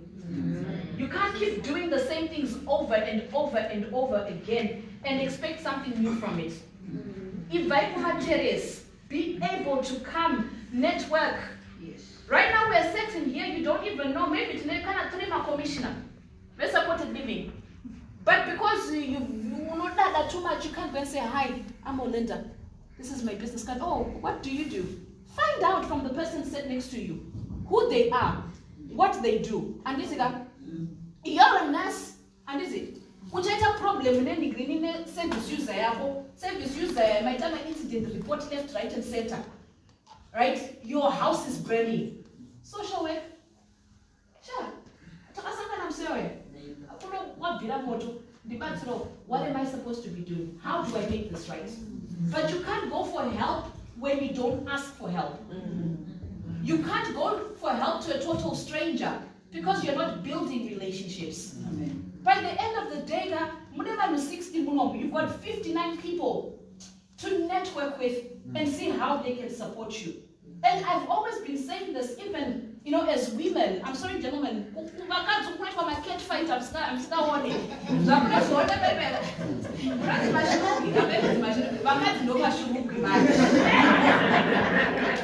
am telling you, right? I am telling you this. Hand on heart, God is my witness, right? Do you know how many people have come to me and have said to me, Olinda, you are God-given. Yeah. Sure, but my parents found in a helicopter was my blessings are no poor, so I want God bless you. See what I receive, I don't pay. And you know why those blessings are coming in, those God bless yous? They're like you're doing something that a lot of people in the Zimbabwean community do not want to do. Yes. And I asked, what is that? Yes. Yes. Information sharing. Yes. Yes. And I'm thinking, information, do I know about Puamunu? I don't know why we have this mentality that if I take the information I have and I give to him, he's going to become more successful than me. Yes. And even if he does, I will be so proud. Mukabula 5 millionaires, guys, Instagram, I'm not change. I'm going to millionaire maker. That's what I become. You understand? Be proud of it. Yes. Because we all do not have the same gifts, right? And then, guess what? In all the years that I've worked within health and social care, I can count the amount of times I've done hands-on care in one hand. I've never gone and worked with clients. A lot of people have been under the assumption that I am a nurse. I'm not a nurse in this is a nurse, I don't go to nursing, but I run a care agency, right? I have my own talent to be able to identify those that can go and deliver. So understand this. To run a business, I'm not a starter. But it doesn't mean you cannot employ a business manager. Employ your business manager or employ a managing director, right? You always got to cover fields, assessment, my care plan, be able to understand your strengths. But most importantly, be able to understand and identify your what? Your weaknesses, right? Nobody wants to know about their strengths. Nobody wants to know about their weaknesses. It's always their strengths. So I am really, really hoping, guys, that we change our mindsets as of today. Let's learn to support each other. Professional policy messages message group in admin. Do not swipe left, and I can see the list of people that have read the message. And I'm thinking, how can it be that 256 people, 60 people, 80 people have read this message, and not one person has responded or has given help? Mission statement, purpose of statement of purpose. Statement of purpose.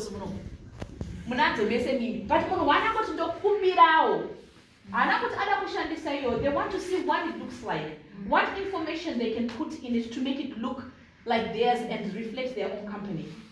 That mindset, you will never succeed, guys, by doing that, because by refusing to support other people, you are also blocking to receive. And a hand that is like this guy, you're not gonna kupa, but you're not gonna say kugamchira. So let's keep our hands open. And sorry I lecture on and on. I am done for the day, and we will continue having conversations. Let's keep this positive. Let's keep supporting each other. Let's get to know each other. In this one, you know what? I've got 256 people. But if you want to introduce yourself on a private message, hi Olinda, I'm John. And then when somebody gives me their name per phone palm, do you know what I do? I save it.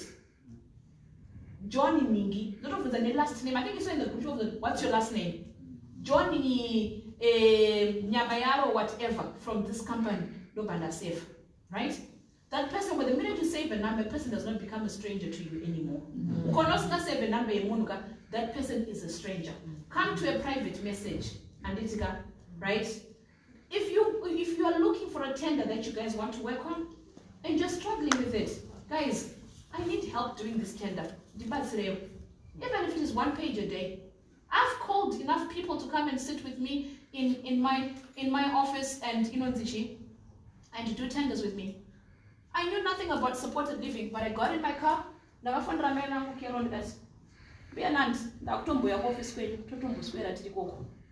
guess what? She accommodated me. I went there, got into her office. We sat the whole day. She gave me her information. The top of my last stage is a placement portal. Remember, I'll show you guys near placement portal. It was because I asked for help and someone was willing to give it to me, right? And then I sat down and I gave her information to do with recruitment. And she knows that my doors are open and I know that her doors are open. More life, let me put it this way. In all of you guys that are here, you need to be able to have business partners. When we take a phone and Nasi, that is Susan, you have 50,000. She's not 2 questions. Cannot transfer you. But in the Zimbabwean community, you can't do that. What's Mabana, Vile, then Mashuru, which 50,000. that. I'm like,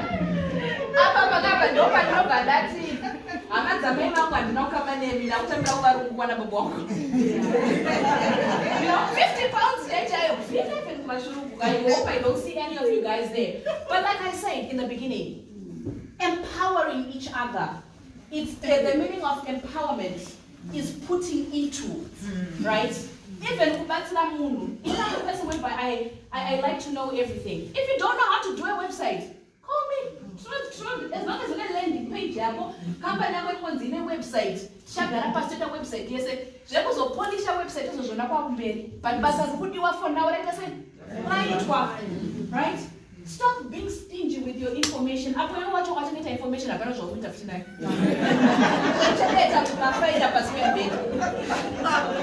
If you're not using it, give it to somebody else that will be successful. And then when they become millionaires, when the Instagram, why don't you just start about what millionaire maker. If I get 5 millionaires in this room, I'm Instagram, you got a profile, so you're not a millionaire maker. That's not that easy.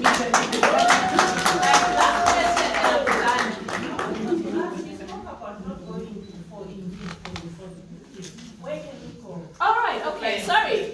You see, this is the teachers will divert you.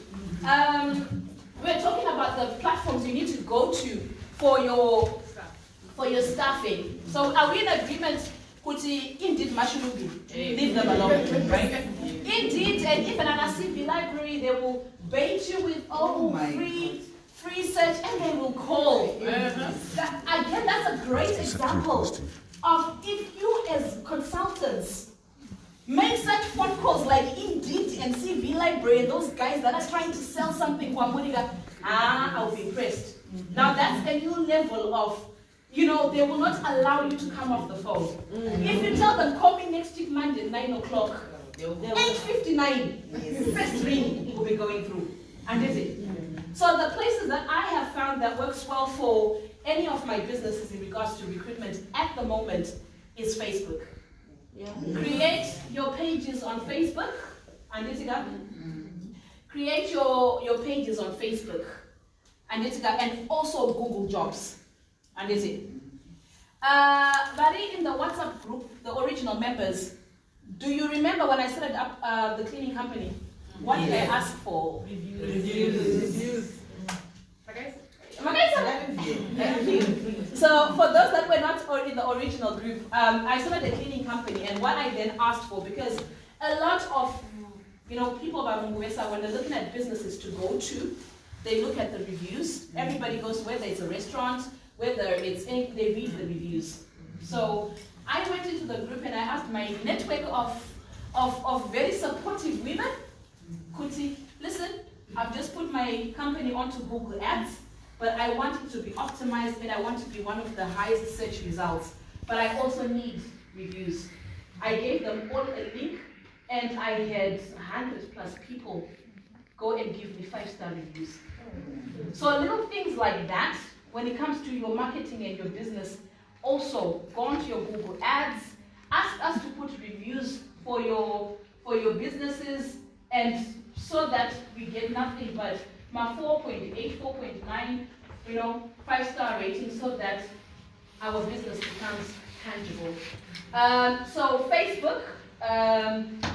Also, the other thing with Facebook, make sure if you're not getting as much as my applications as possible, try and promote.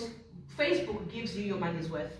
If you're really I promote £1 a day, which is the most minimum, and I do it over a 14-day period, and then duplicate the job and repost it again and keep recycling and changing location.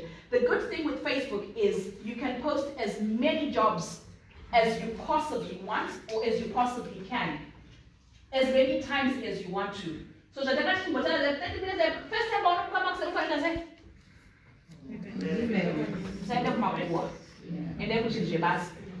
right? That's what the phone is supposed to be for. Go onto your Facebook page.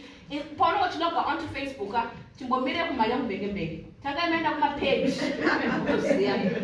Pages, refresh your jobs, because remember at that time that you're refreshing, you're all looking at your phone. Who goes onto social media first thing in the morning? Come on, say everyone. You all, first thing in the morning, you look at your notifications, you go onto social media, you check your Facebook, emails. All right. So you go onto your Facebook. So during that time of Facebook, that you're checking your Facebook. That's when everybody else is checking their Facebook because they're waking up. So that is a great time for you to be refreshing your jobs so that they become top of the list. And when people log in first thing in the morning, they're the ones right at the top. And is it? Apparently it's 1 o'clock and I've been speaking since 11:30. I guess this was fun because obviously everybody's still engaging. So I am going to sit down. I'm going to pass you guys on to Carole Nyakudya, and she will touch a bit on the supported living, don't care, and she'll try and keep it brief, and then straight from there we go into tenders and bids with Owen. Okay. So do you guys want to do a quick toilet break? Yeah. Oh, okay. All right. No. Okay. Auntie, after she's done. Yeah. Is that okay? Yeah. All right. Okay. Thank you.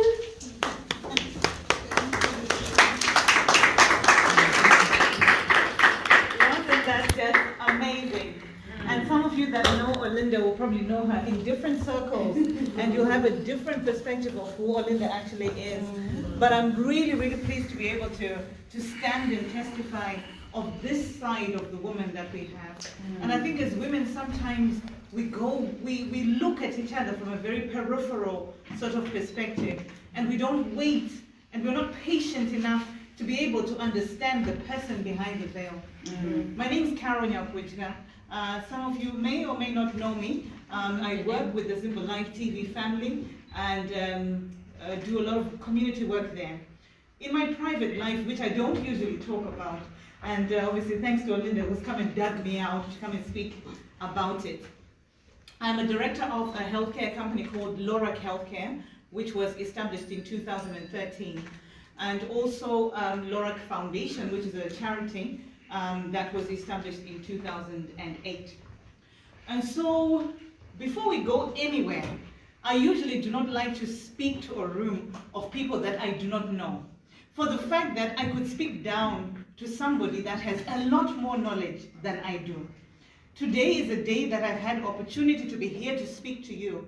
Not necessarily because I'm the best in the industry or because I can do everything above everybody else, but I do have some knowledge and some experience which may be valuable for somebody in this room. And if one person's life can be changed today, well, then my purpose for the day is fulfilled.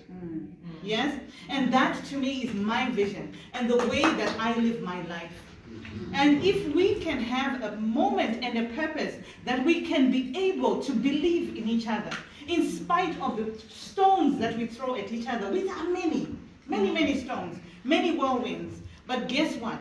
We speak ever so negatively about each other. But if you look at our 6 degrees of separation, if you look in your phone right now, you will find that the first 6 people in your phone are probably black, are probably African, are probably Zimbabwean. And yet, we will speak ever so negatively about ourselves. I have an understanding and a purpose that a Zimbabwean and African is worth something. Why? Because I am here, and I am African, and I am Zimbabwean, and I am worth something. And because you are here, and you are African, and you are Zimbabwean, and you are worth something. Amen. If we start from that place of understanding, we as a people can get to a place where we can then be able to have a little bit of positive impact within ourselves. Not to say that we are not going to be able to get criticism. It is absolutely wonderful and perfect that we should get it. Why? Because it helps us to become the next person and a better person. So, with that said, I would like to be able to know you who are in the room today, and obviously you that are joining us on the platforms, those of you that are joining us on Zimbo Live TV, we welcome you to this event and hope that you also may be able to get something today that can transform your life. So, Varimono, today, help me to know who you are. Those of you that are qualified nurses, please just raise your hand. Let me just see you. Okay, excellent. Those that are experts in mental health, in psychology, can you just raise your hand? Let me just see who you are. Those that are managers and senior managers. Those that are commissioners. Other industries that I haven't mentioned. Public health. So we've got public health practitioners in the room. Other industries that I haven't mentioned. Prisons. Absolutely amazing. And other industries that I haven't mentioned? Anyone else? Social workers. Social workers, absolutely amazing. And how many in the room are directors, are healthcare directors, or that are directors in other industries? Or how many in the room are business people? That's what we like to call ourselves, business people. How many in the room are business people? Aha! And that is the place that I wanted us to start today. From a place of ownership. If you do not own what you have, you cannot become it. Business is a process of creation. That's all it is. So, Olinda spoke about becoming a millionaire. How do you become a millionaire? Let's just answer that question quite simply. How do you become a millionaire? How do you do that? Please speak up so I can hear you. You work smart? Okay, good. There's an actual formula of how you become a millionaire. So that's a possibility. How do you become a millionaire? Support Zanke, come on. Okay.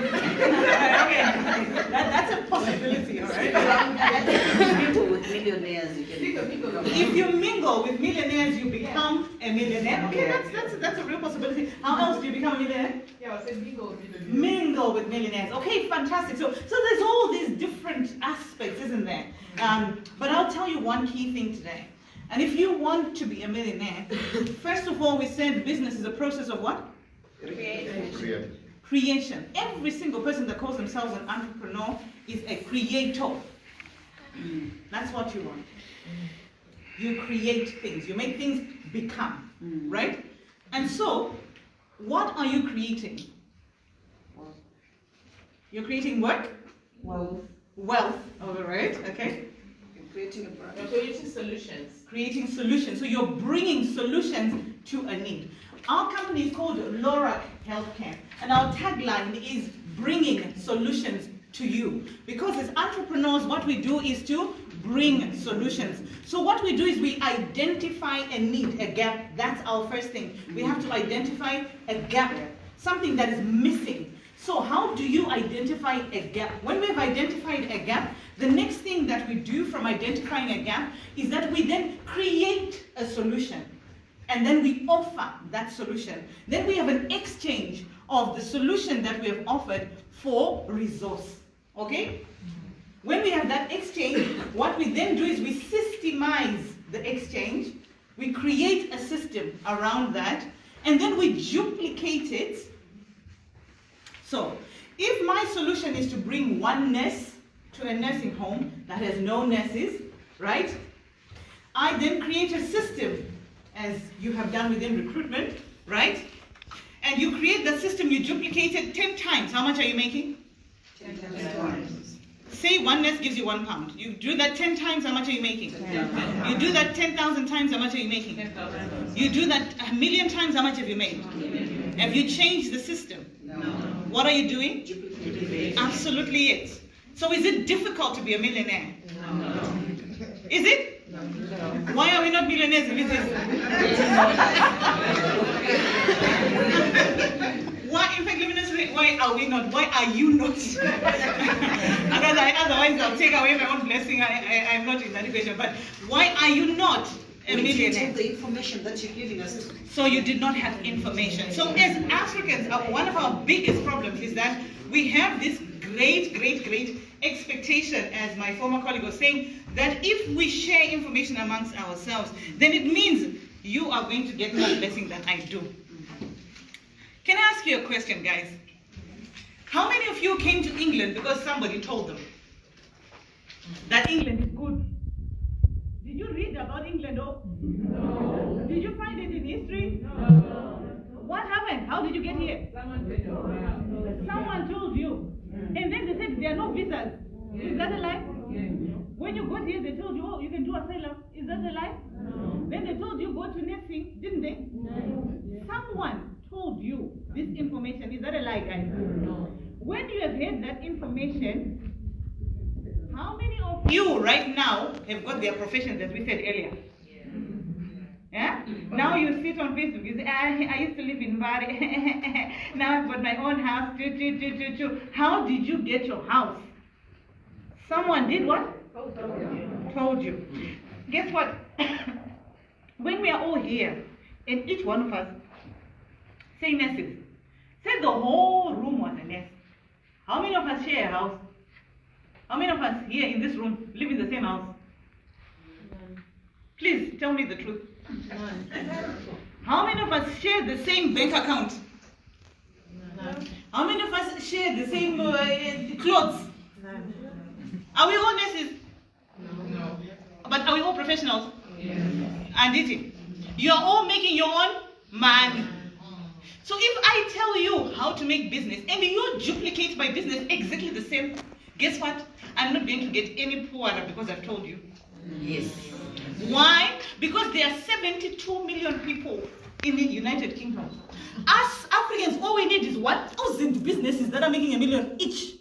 And the Zimbabwe solutions are fixed. Am I lying? Yeah. Huh? So why do we feel that as Zimbabweans we should not help each other to do the same business? Why? Why do we feel that? Yet my Indian is a corner show. We say, it's true. My Arab anita oil. We say, because I supposed to get all health.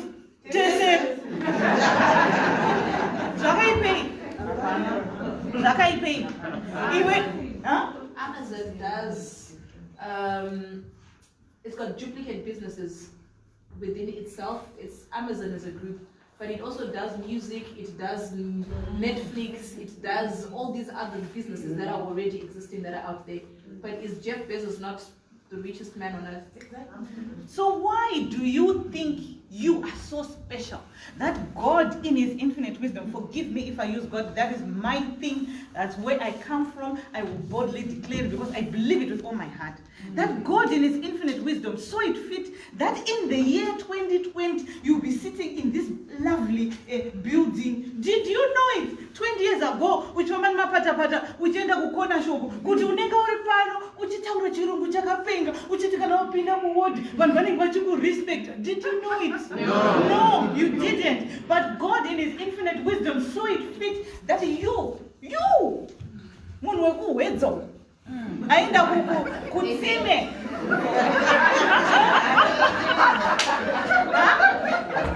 Aitakura mugoro.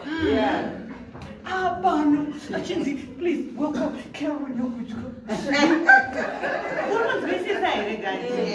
None of what we have is ours. We are stewards to wealth, to great wealth, and we must have an understanding of who we are. Amen. Once we have an understanding of who we are, our purpose is fulfilled. And so I want to make you understand today what your purpose is and how you discover your purpose and how you apply your purpose in your business. That is what gives you what is called a USP. Okay? So even though we might have exactly the same businesses, your business is not going to have the same level of quality, compliance, the likes as mine, because I will bring Carole to the table, you will bring Owen to the table. Can you understand? But collectively, we will raise our people. Yeah? Yep. That is why we are created, guys. Don't be fooled. You are not created so that you drive the best car in the world. Yeah, it's nice to have the car. Don't be fooled. Do you think that God did all this just for you to put red lipstick. Eh? So I will tell you how you can run a supported living business. And I will tell you everything about it. Because you cannot get into my bank account. No matter how much you try, you don't have my PIN number. Okay? Amen. I will never be jealous of you. Never. For the fact that your purpose is more important to me than I am. If I can find one person, as you said, who's willing to come to my office and sit with me and teach me to become a millionaire, that I can teach also to become a millionaire. Because it is not within me. Yeah. So many people call me, oh my God, Carole, please give me, I want to learn how to do supported living. Supported living, why treat it as supported living, guys? Purpose, paper, not just about purpose.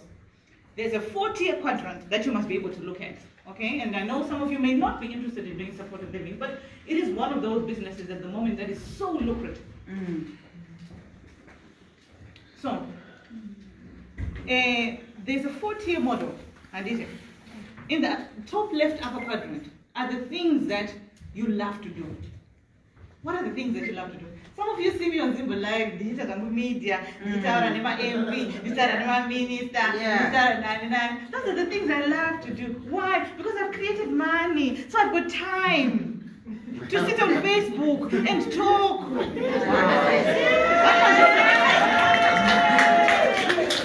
I'm saying, because I've got the ability, I can afford to. Can you understand? Yes. Amen. So you get into purpose when you have created solutions behind the scenes. You don't get into purpose with you what's like about. Come on. Fix it. So what we do is we create back office. How we create back office? The first thing we do, things you love. Each person, when we were created, I will use biblical references once more. Please excuse me, because that's what I believe in. In the book of Genesis, there were 4 streams that were flowing into the Garden of Eden, which is the blueprint that God has for us. If you are living your life right now, we need one stream of income, shift jet.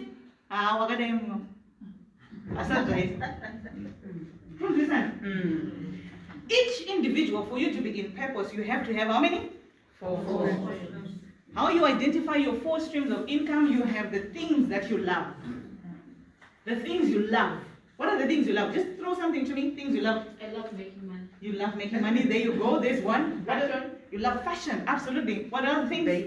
Baking. Absolutely. What other things? Travel. Relationships. Huh? Travel. Absolutely. Fantastic. Yeah. Making relationships. Okay. So all of those things are a gift that is unique to only you. You understand? Although we are the same, where's ever heard of the terminology of separate but equal? We are the same, but we're not quite the same. So you look for the things you love. I love TV. Oh my God, look at 3 hours in the I love it. So what you do is you systemize that thing. I love to sing. Because how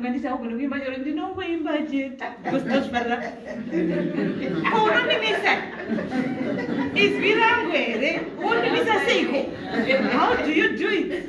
How do you take my voice and put it where? In your pot? No. And because it is mine, what will I do? What is it? It was given to who? Nicely. So you own who you are. Your faults, your breaks, your gifts. Okay? The things that make you happy.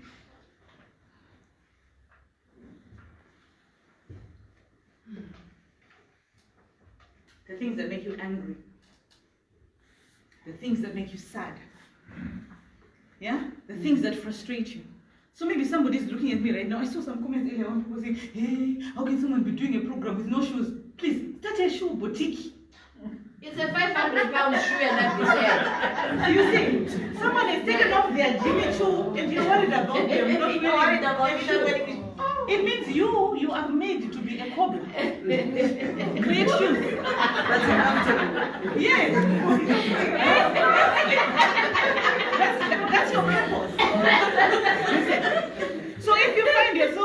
a an event like this, and all you can see is my stomach. Please understand that you are a dietitian. Come to me and offer your service. I'll pay you. Okay? You understand? You see how easy it is to make money? You will be busy typing. Why is she speaking so loud? Because you're supposed to create a PA system that regulates sound. Create it. But when you look at all those things, the things that frustrate you, the things that you love, the things, and then the things that you are skilled to do, the things that you go to college for, to university for, that you gain experience for, yeah? And then you have the philanthropic arm. I told you at the beginning that we have Lorac Healthcare, which is actually Carole back to front, those of you that quickly figured it out, which was established in 2008. And then we have Lorac Foundation, which is our philanthropic arm, which is our charity arm. Part of what we're doing today is out of Lorac Foundation. I can afford to give you time because what? Of course, guys, sometimes, but it's a fact.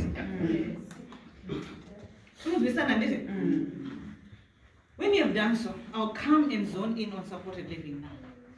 One guy who have supported living now. Yes, sir. What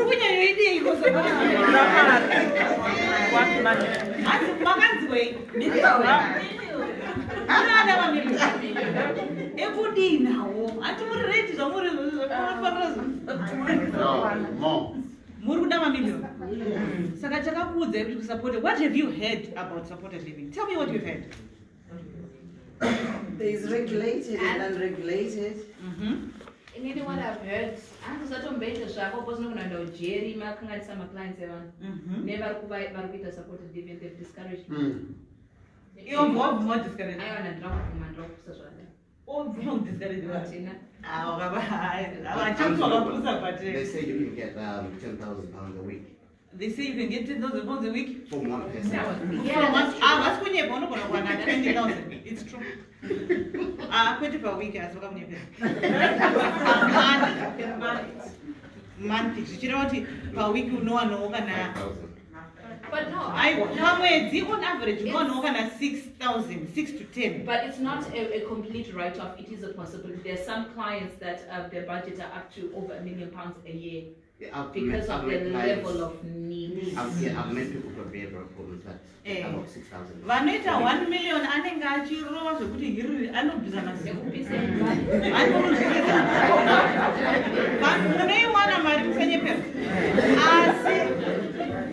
she not determined out tomorrow, no one marry.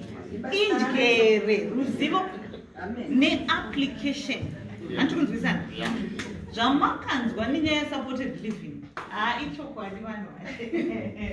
I couldn't marry. I couldn't get Patakatanga or Takatanga, no, to Silarike. Van Mash.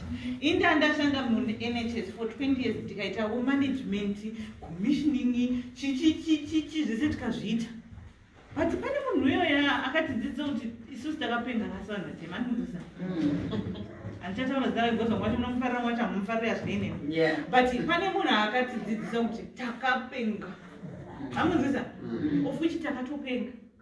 I don't know this. Takapinga. Then I've been a more than a zone of Takapinga, guys. My levels at Havana. It's true. Do you ever guys? But it's 3 hours. And what is that? But he have way, you probably boys no going to come and say, no, you get a man. Never know what you know to watch you be so humble. That's how my Bondona Parando will and who's with that? Humble, yet got this got the night make a problem. I mean, the return.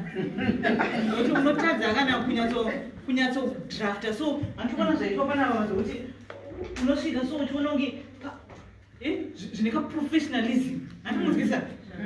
Tinorega with a professionalism. What stage that is? Not because that is easy, but later. Ambo, nothing for is excited, guys. Ambo. You say it? Yes, it's okay to say that you are good. Because you are. Right. supported living is looking after. Kune inonzi looked after children. Inini ndakatanga pita takatanga isusu within Laura Healthcare which I looked after children. Why? Because I'm a CAMS practitioner. Tine background yevana. Then takaicho youth work ka. Saka vana vachi chinovanzwisisa. Manzwisisa. Then also combine nechi ne healthcare yako yayandete. So asabudati andati apo quadrant yako yayandete. Unoita mishmash yemagifts ako. Kuti ubudise project yako yeketa sei? Yakapinda. But tatangaita vana vaya imimi amba pane chamakaone. Vanonetsa kunetsa wamainetsera. Vano usiku vanenge vachitiza. Vakade vakarova vanhu takachiona. Asi ukangoitawo vana vako 10 wane mariko 60 pamwedza. I put him on bond.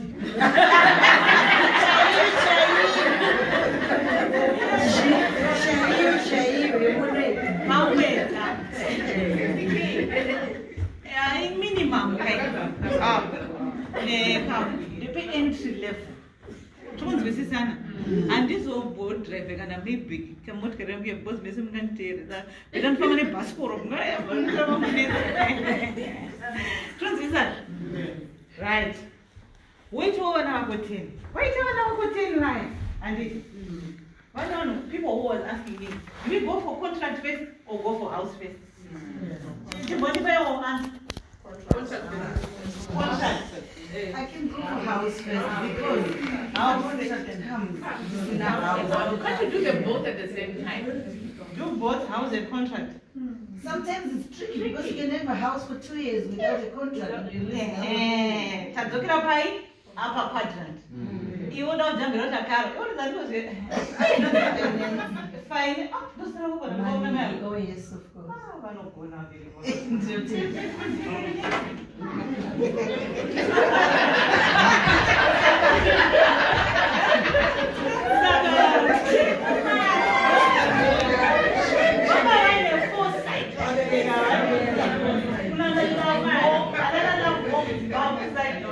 Love more, I went on to the 8 more houses. And I don't understand. Okay, let's go back. Let us separate. House space for contract. Which one? I would say contracts.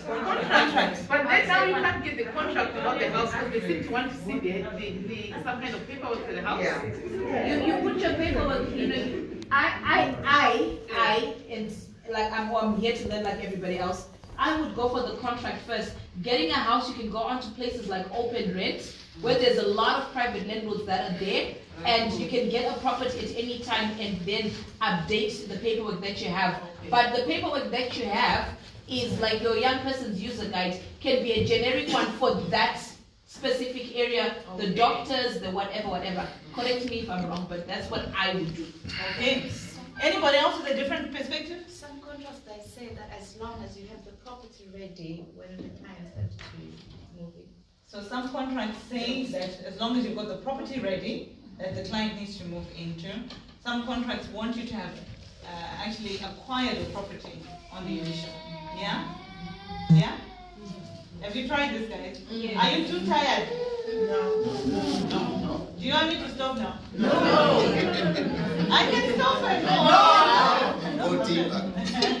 I mean, go deeper.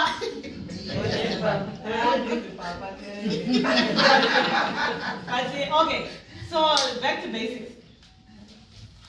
When we started our journey, we started in 2013. We started our journey, so as I said to you, I was coming from the mental health professional perspective, right? And you know when you've got a very senior job in the NHS, it's very difficult. Business is easier for people who are poor. I'm not being funny. When you're making enough money, you professionals, you're too arrogant, You actually start calculating, when should I go? My shifts, if I do 4 locum shifts, what? And go and start with one client for 200. You understand? So when you're doing business, you start with the end in mind. You don't start with this, what's going on now, this one, doesn't matter. What's more important is the end in mind. So when we started our journey, we started with donkey. The reason I never did physical health nursing or general nursing, I don't like body things. They are not my gift. I can try, but they are not my gift. But when I was starting business, I thought that because everyone was doing donkey, they were telling me about 1,000 hours. Oh, so me, I went and I did it also. I wish I'd never. But I'm eating every day. That's it long days. I don't have Marino Buddha. Don't care. But you need so many staff to do it. The money is there, don't get me wrong.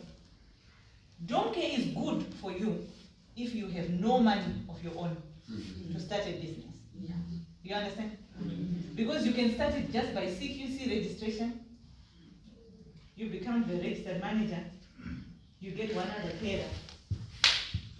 Both your uncle. Okay? Start putting your things together. Then you admin. You systemize what we talked about at the beginning. Remember? Product, meter solution, multiply the system. 40,000, 50,000 a month. Or more.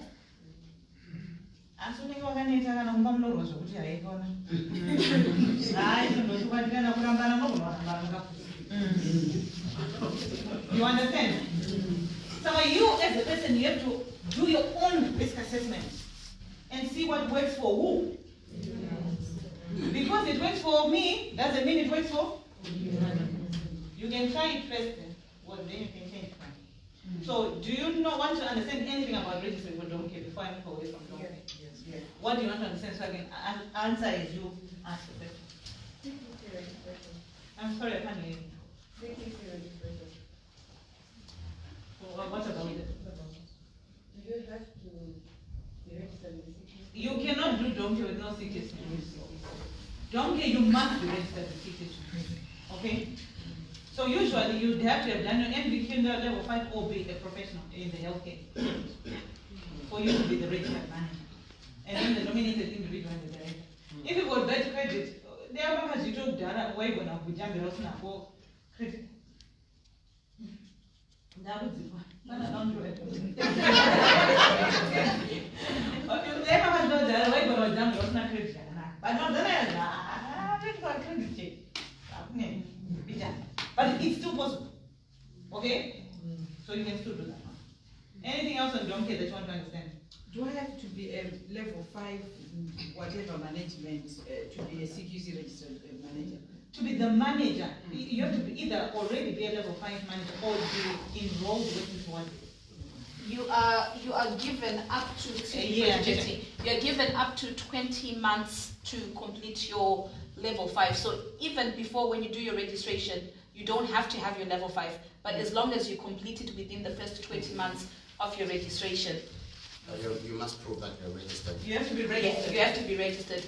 And then also, in regards to the CQC registration that you guys are asking about, supported living, dom care, the aspect of the CQC registration that you guys are going for is the personal care element.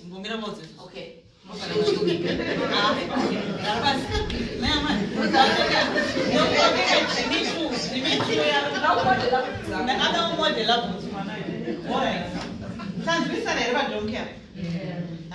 So you are going for the registration, you know, the personal care.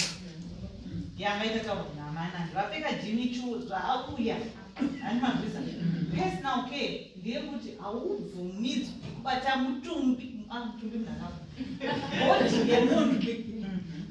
who's seen that registration here on that legality side? Understand? Alright. Anything else on dom care that you want to understand?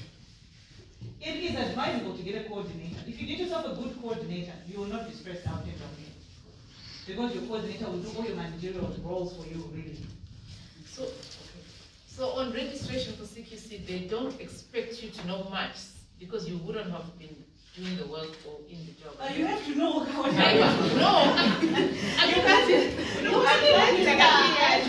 You actually go for an interview. In the interview, they ask you, what are you going to do? What is your role? Are you going to do You it? understand your When role? are you going to do it? Do you know what a support plan is? Do you know what a care plan is? What is your risk assessment going to look like? What is your policy for safeguarding? What is your policy? If you don't know, you look for information now. Okay? You prepare yourself adequately. Come on, Maganyora Form 4. Or you track the information they came through. She's known as a doctor, CQC. You need only one day. I think yesterday is it yesterday or this morning, last night, I put in a link to CQC questions that a registered manager would get asked. So it's sort of like a mock test that's in there. So you guys can go and have a read through as to what kind of questions you'd expect to be asked as a registered manager. I was mathematics in your mind and this was all. Shall we move forward? Yes. Registration is absolutely important. Knowledge is vital. Preparation, my boy. Let us prepare now. You cannot make sada with potatoes. Yeah? You need what?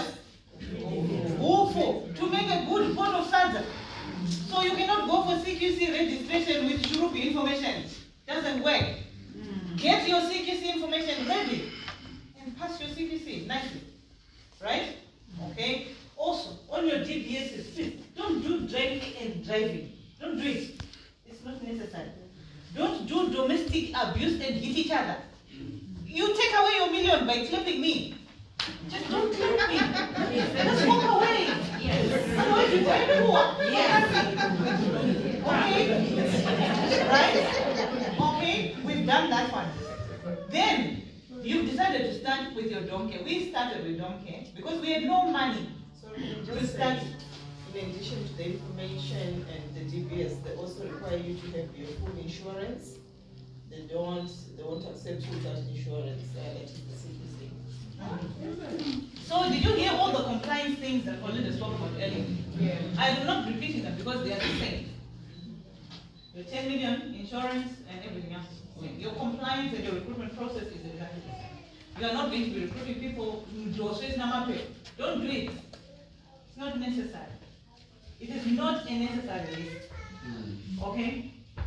You're going, all of your basics are precisely the same. In general, all the things based on recruitment, that's why we started with recruitment first. Because recruitment basically feeds into donkey. If you're a recruitment expert, recruitment is one area of donkey. In addition to recruitment, then there's also the clinical aspect of things. There's your care planning, your support and risk management, and all that. Then there's other things that you need to be able to understand, which is your HR things. So a lot of us are coming from a place of being professionals, not business people. So you need what is called a mindset shift. It takes time for you to be able. The first question I asked you today is, I asked you, who is a business person? And you said, you must believe it. Your soul must believe it. Your mind must believe it. If you do not believe that you're a business person, your turnover will be zero. Am I clear? Who is the business person in this room? I am. Who is a business person in this room? I am.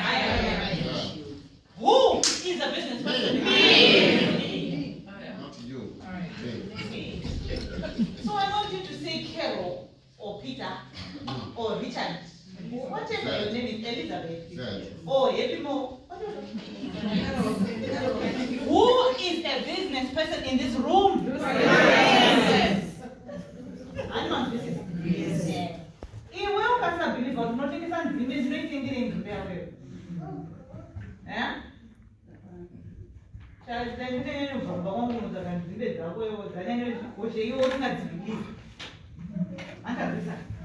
Taba padonke kuya anti-finance account. Taba padonke kawenda kusupport. Kusupport kune inonzi regulated, kune inonzi unregulated. Muno kuna kumanyira kuvana kuya. Nzwisise kuti vana munyika muno vane jeri. Kunzwisana?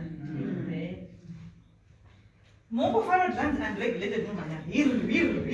Tese tukuenda. Auziva inonzi risk assessment. Muno chese risk assessment. Teach not risk assessment. That's all. What, guys? Risk assessment.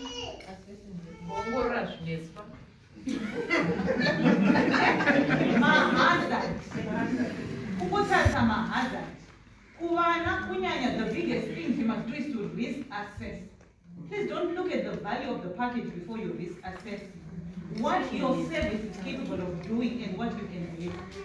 You are better off taking one patient at a time and growing and piloting and proving and growing and piloting and proving, right? Trust the process, ladies and gentlemen.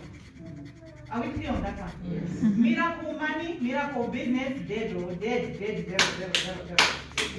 No, you know that 9 months business, come English, not that 5 years. Put it on the profit. 3 years, no, there's a reason why those things are like that.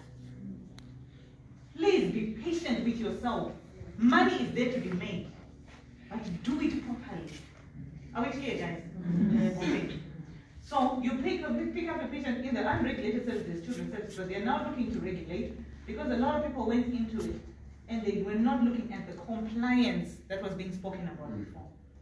So they were not looking at the compliance, they were just running for the money, but not looking at the quality of service delivery. All right? So we want to make sure that we're looking at quality of service delivery. That's what is going to be our USP as Zimbabweans in healthcare. We're going to be delivering the most excellent service. If you deliver a bad service, it will affect me in the West Midlands. Yes. It is in my best interest that I train you to do things the right way.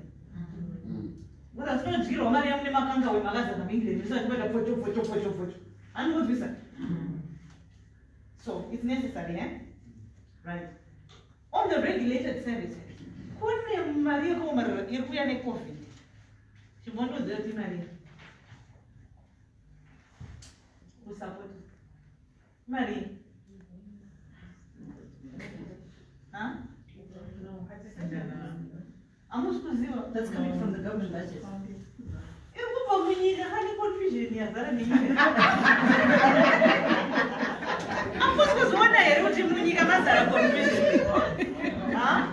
Wherever there's confusion, it means there's money. Oh, please. Never hate confusion. I mean, confusion to be your friend now. Why? Because as an entrepreneur, we are bringing what? Solutions. So how do you bring solutions when things are stable? Now that there's so much problem, what are we doing? Solution after solution after solution after solution. Us who are Zimbabweans, we have been in this country for 20 years, we now understand how to speak your accent, we now understand your systems. We are now ready. Yeah. Am I joking? No. How many of you are now ready? No. Were you ready in the year 2000 when no. No. You were not ready. You needed to go through the system. Yeah. You needed to say, good afternoon, darling, how are you doing?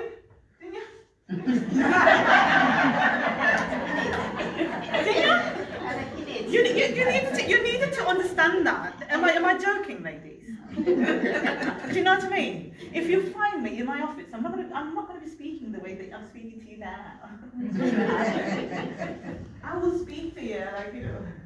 Where does a fake guy like this? No matter what I do accent, I'm going to British. Well, they have British passport, right?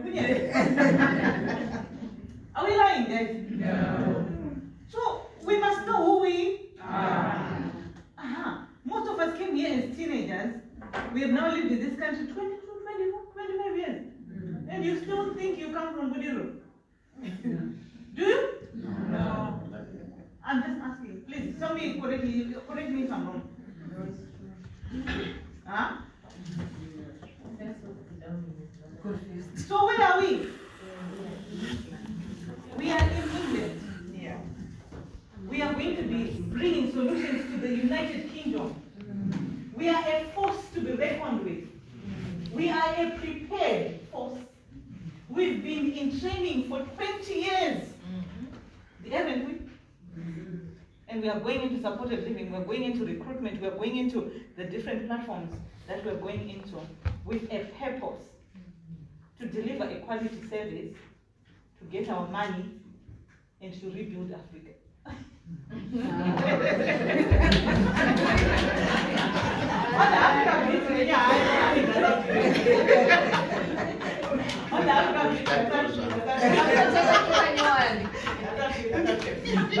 But do you understand? Yes. Okay.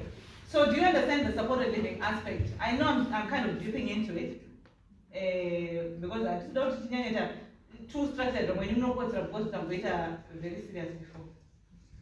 But no one's been said I'm not always. Okay. You said there is unregulated and regulated. Can you explain the regulated? How do you get regulated? You want to know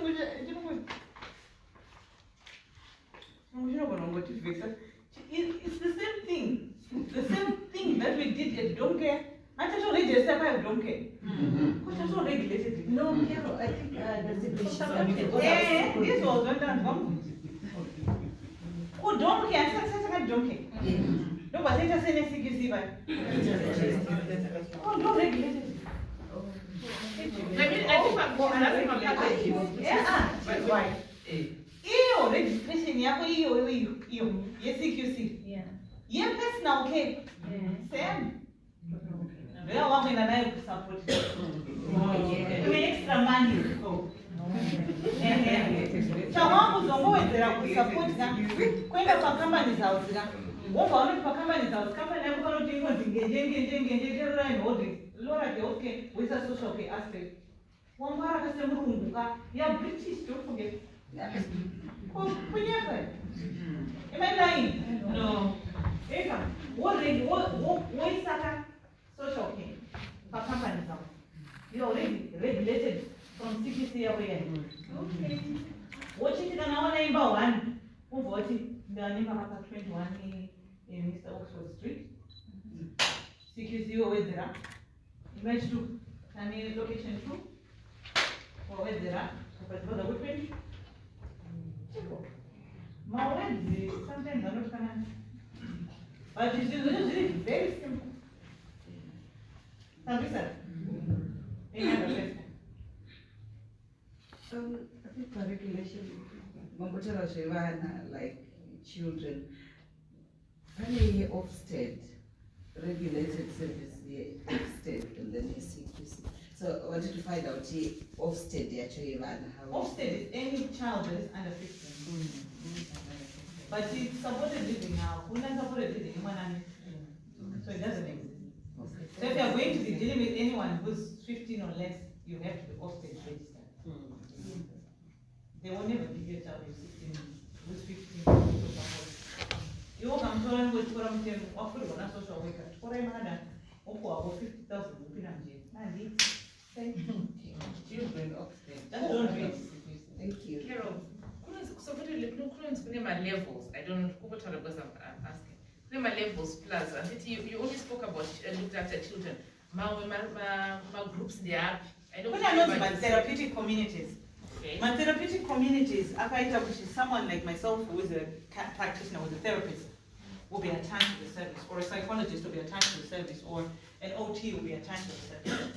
My therapeutic communities like that, you can charge £5,000–6,000 a week.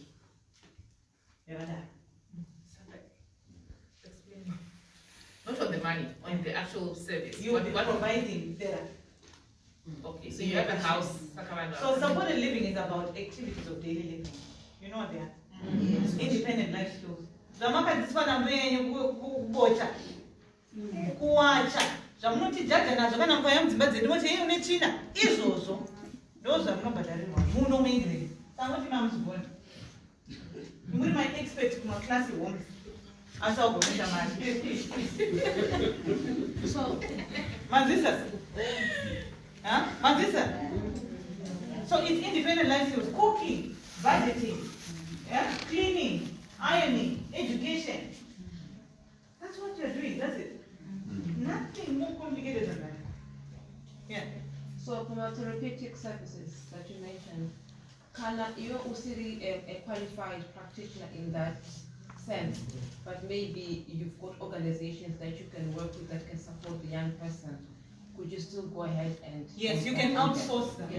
You can outsource a therapeutic community. Therapeutic thing doesn't mean that you are the one who's got everything in house. Okay. In fact, as a business model, you're better off outsourcing and only getting those people in sessionally. Yeah. Only when you need them. Right. Okay. Okay, yeah.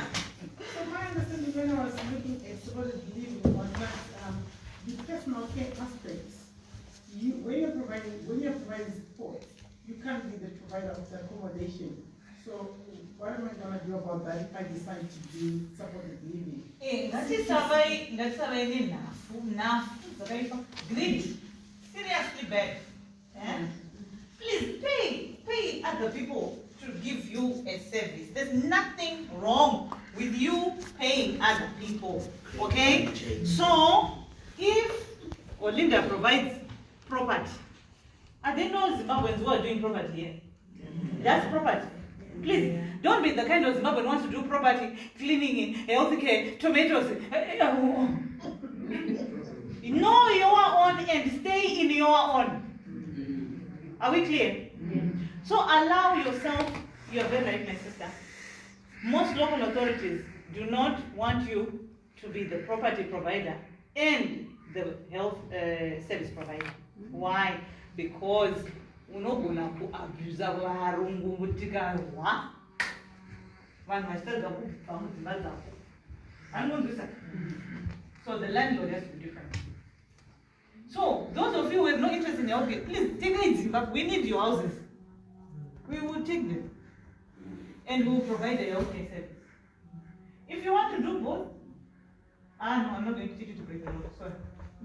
Carol, but doesn't it, excuse me, doesn't it make sense as well to be able to have a separate landlord from the care side of it? Because that means that the operational costs of the property, the expenses of maintenance and all that do not come out of your balance, but they're actually on someone else's business. It does not affect you. So when you're billing in the sense that you know that this is my margin and these are my profits and this is what my take home will be and these are my expenses, without incorporating the housing. No, it's actually a requirement, and you don't even have to go either this way or the other. But no, so some local authorities are saying you can be both landlord and care provider. Others will say, okay, if the property is yours, then register it under a different company, Yeah. go and form a different company. So there's something called the Adam and Eve model. I'll teach you about that on a different day when your mind is fresh, okay? But the Adam and Eve model, remember we talked about the 4-quadrant cycle, and we talked about the skills, and then we talked about the philanthropic arm, yeah? So in the Adam and Eve model, you must never be a limited company that has no charity arm. Those must be two separate registered entities. You understand? So, you understand? When you just said you understand, then I said no, you don't understand. Okay. Okay, you don't understand. Those people that are saying that they are entrepreneurs here, what type of businesses do you have? Those that have limited companies, raise your hand. Please raise your hand so I can see you. If you've got limited companies, okay. And those that have got charitable organizations. Okay. So there's only one person in this room, other than possibly myself and Olinda, who's got a limited company and a charity. You must have both as separate entities. For your business to be healthy, you must have both. Limited company,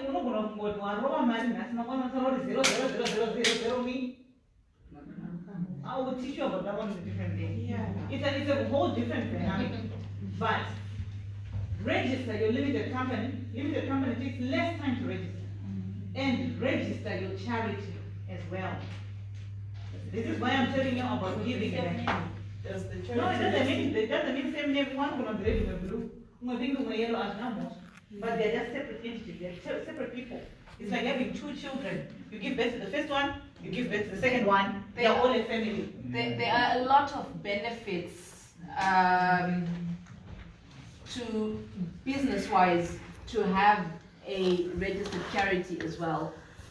If you noticed, all the big companies also have charitable causes that they work with on a long-term basis. Sorry, I'm interjecting in Carol's time. Look at, for example, you guys know of Hershey's chocolates. That guy, he died 1901 or something. He's got one of the biggest charities in the world. He's got no living relative today, but it's worth, the charity is worth billions. So just go onto YouTube, do a bit of a tutorial, read to the benefits of having a charity alongside your business. One of the benefits is this property thing that you're asking after. If you have a charity and you have your limited company, your charity can be the one that's sourcing the property. Your limited company is buying from the charity.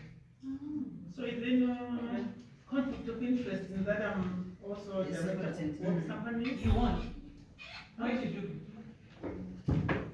So we need So you can, that's why I said, the charity and the limited thing, I'll teach you on a different day. Oh, okay. But you cannot afford to have a limited company and don't have a charity. Please, safeguard your business. Go and register both. Thank you. Okay? Yes. And we will do a different day when we'll teach you on why it's important to have both. But you must have both. If we are going to have sustainable businesses that are going to go 4 generations, 5 generations after you've died, they must be healthy businesses. Okay? Charities with trust accounts. Okay. So can I ask a quick question? These charity organizations, do they have to be affiliated to the health and social care, or it can be something separate? It can be something completely different from that. Part of the reason, I said in jest earlier on that we've been sent here to get the money. That's why we're here now. Yeah. We came here to do what? Get the money. Money. We came here to get the money, and that money has got a place where it is supposed to go. Okay? One is your family, your children, and your nearest and dearest. I understand that one. And it's your generation and your four. An evil man, what is an evil man? What is an evil man? Huh? You mean his name? What is an evil man? If someone said this person is evil,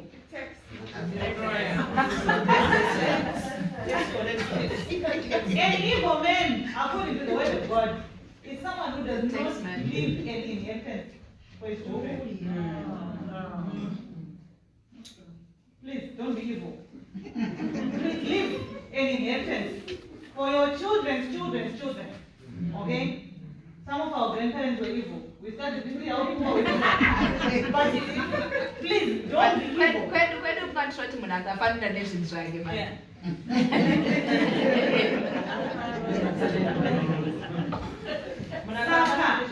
Guys, listen to what we are saying here. Register your business, limited company and charity. Supported living is regulated and unregulated. You can go, anything under 15 must be offset registered. Anything above 16 you can do with CQC. Okay? Make sure that you are running please, professionally run businesses. If you have had the ability to get on an aeroplane, get to immigration and say, excuse me, sir, my name is Caroline, I've come from Zimbabwe and I've come to live in your country, and they let you in. There's something about you. Eh? Believe in yourself. You're worth it. I don't you with it wrong. I'm just being honest. So we are doing professionally run businesses. We are doing our compliance properly, right? And then we are paying our taxes, yes? And then we are not going to be distracted by negativity either. I actually am not bothered if all of you put a negative comment about me. Why? Doesn't change my bank account now. Does it? No. So the most important thing is what? What you have been empowered to do. If you have been empowered, we can empower the next person. Amen. Invest in yourself. You are the most important resource that we have. Who's number one? Me. The business will not last if you are dying of BP, depression. Sort yourself out. Be happy with your nail biting self. It's okay. Okay. My sister, you had a question, and I think we've got 5 minutes, then we want to wind. And I think some of you are hungry. Mama, I need sugar. I can ask a question. I can't remember if there's another one. Okay. All right. Any other questions, and then I can let you go. Yeah. Someone considering. I'm sorry, I'm not here. Sorry. For someone new considering to start dog care, is there client group here would say you can advise maybe that's a better client group to start with, whether because there's a lot of business or whether because it's easier? I don't know. What's your take on client group? Then our ages. Dog care is usually. No, not dog care, supporting living. Okay. So as I said to you, it depends now. When you go back to your quadrant, you then look at your skill set and look at what you have capacity for. A lot of people are running into the 16, 18 just because I've said so. I said there's nothing wrong with it now. What other client groups are there? I don't want disadvantage. Oh. We never mental health, we never LD, the LD one, we autism, we never forensic, my criminal, we're challenging behavior. We're not tender and sort of we're autism,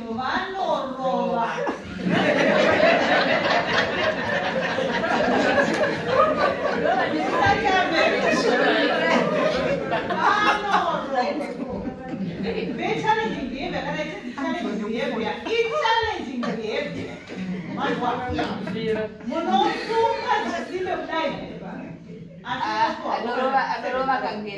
We've got one client, Jacques, who's into satanism, and they actually say, "Can you go buy me blood?" And because of equality and diversity, you cannot discriminate against her religion. So you have to go buy her blood and animals to kill while she's doing her rituals. I'm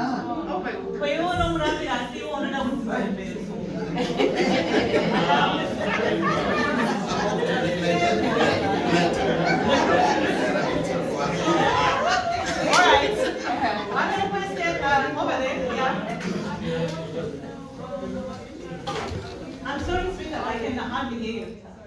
I wanted to know about the charity. Do you register with Charity Commission, or is that limited?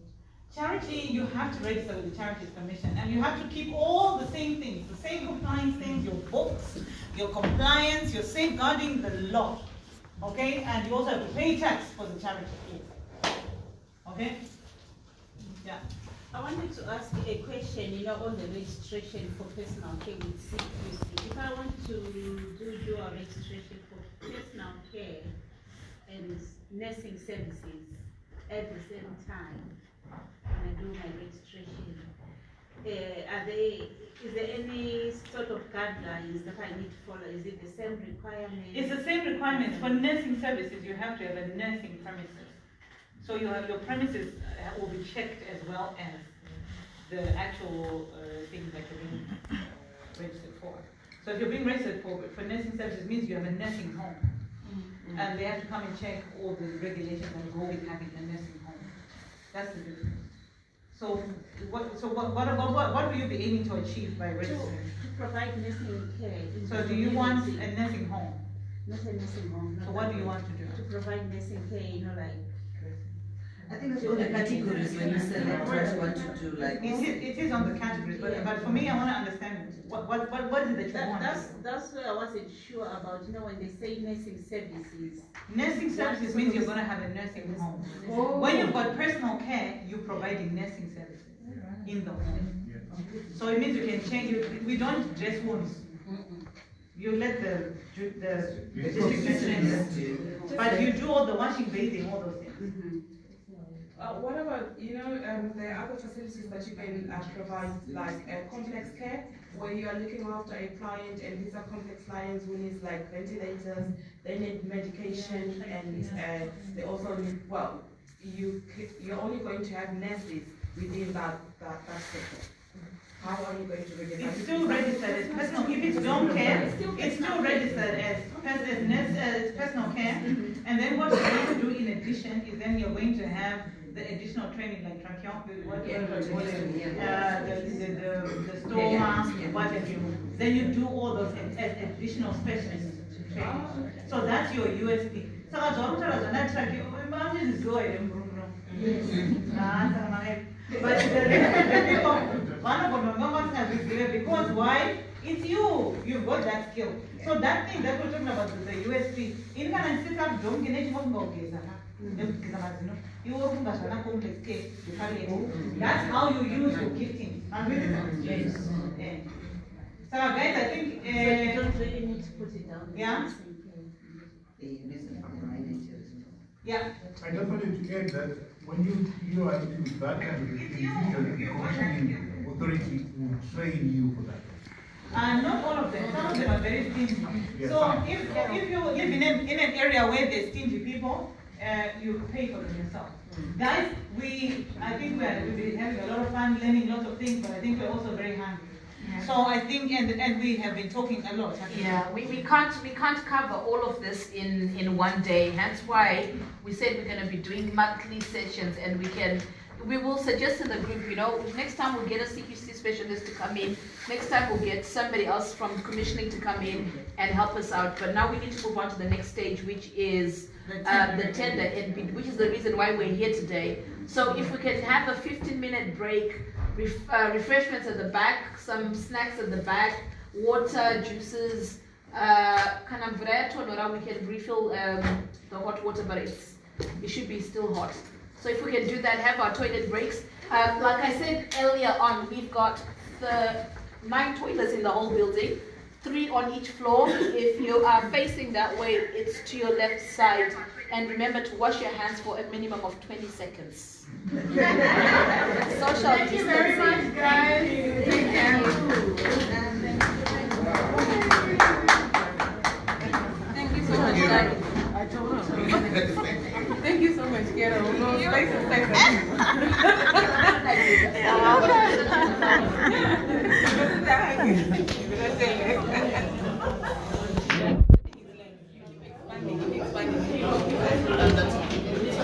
I'm going for some fresh air. Guys, you also not tell us name, but not tell us name, but not tell us about that. Anditawurise man. So she is doing what we need in office here. We have office. Oh, you're welcome. Oh yes, please come to my office. No worries. Phone calls. You know Takiri. Don't guarantee for Takiri go to Uyawan. Oh, mira ndibe wana ba break. Oh, let me give you my number. Let me just tell. What it is. Hi guys. Okay. Hi guys, thank you very much for joining us today. How are you guys doing? And hopefully you're learning something today if you've been with us, and if you are with us on the program, thank you so much to those of you that are with us, and hopefully you can learn something that will change your life today.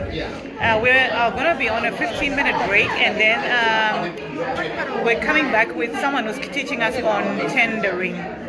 Okay, someone who's teaching us on tendering. So if you want to know about how to write tenders, how to get tenders for your business, and how to grow your business, especially now coming out of COVID, there's going to be a lot that's going on.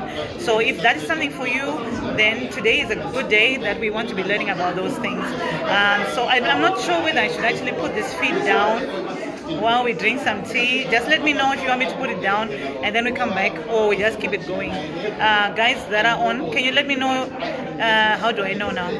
If you want me to take it, if you want me to keep it going, just put my thumbs in my heart, and then we'll keep it going. And then we have the tendering there. Okay. All right. Let me just see. Okay, so I'll keep it going. Then maybe we'll get to meet a few people rather than I did it. Yeah, and then people can tell us. We'll get to meet. Okay, fine. I'll keep it going, and we'll meet the people, a few people around the room, that you can also connect with if you want to be empowered in this time.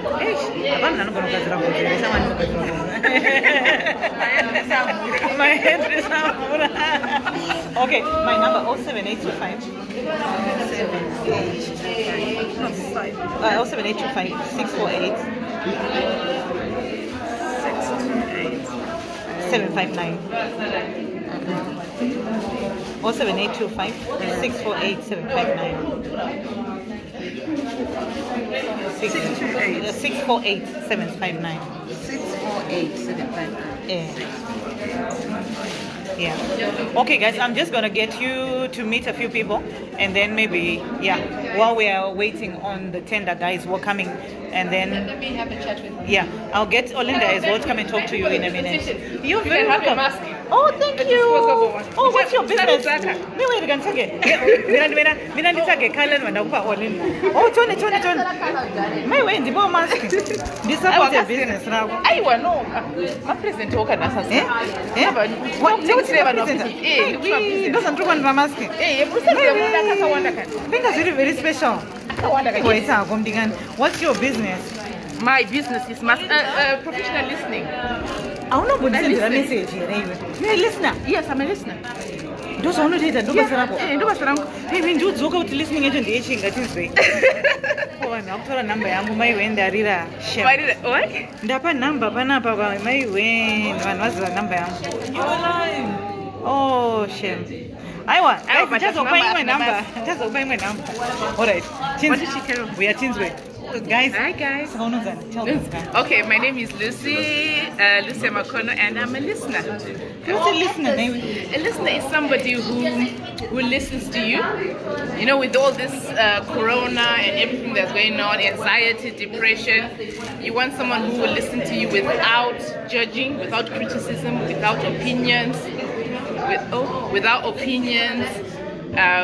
any negativity. So I just listen. Wow. So I don't judge you. It doesn't matter what's what your you come with. professional background? How do you become a listener? I am public health. Oh, I yeah, you studied said public health. Yes, I did a master's in sexual health, to be precise. That's my background. Right. My master's is in public health. My master's is in public health as well. Oh, that's lovely. So I listen. Okay, that's really lovely. And so you've got some masks today, guys, and I'm going to support your business. Some masks, reusable. You can reuse it, you can wash them, and you can wear it again and again, and you can look beautiful because it's all in beautiful colors, bright colors. You can have it with a head wrap or a bonnet, which is silk lined, ladies. Oh dear. Oh my God, my number is gone on. Guys, I know that some people got my number. Please don't call right now. I don't know how that happened. Okay, so I'm going to have a mask. Thank you very much to support your business. I would like something African. I'm very pro-African. It's all African, love. Okay. It's all So I African. would like... just choose what color. This one. So you want it a bright color? I quite like this one, but I think I might... Wait, there's loads. There's loads to choose from. Okay. There is loads. Let's have a look. That's the same as that. That one. Yeah, I think I might like something like this. Yeah. Okay, guys, that's my choice. And please make sure that you get your own mask. Thank you so much. All right. All right. Thank you, Carol. Okay, so guys, we're gonna go around the room and you meet a few people because we're on break now. And you just. Oh, you're very welcome, darling. I hope that was useful for you. It was. Your parents are really good to call you finance. I don't know. Okay, I'll do my best. I won't show your face. All right. Okay. Yeah. I like adults. You like adults? Yeah. Sarah, I think my daughter, I got my registration last month. You've got your registration last month. Now I want to next month. Okay. And it's very broad. I want to update my supported living. But because the client group is very broad, they want it to be specific and they want it to prove that you can deliver that service. Okay. Saga, my question is, if I stick to my adults, is there any point? What if my clients are going to adults? Co-adults, but what you have to do is you have to be able to break it down my age groups. I think that's what they want you to do. So if you go on that on the statement of purpose, you then put my age. 18 to 65 plus. And I think all the adults from 18. Okay, that's fine. supporting living. I don't want to get it. And what type of adults supporting living? Get my number. I'll show you. You can come to some of our premises, cooperatives. Where do you live? Kent.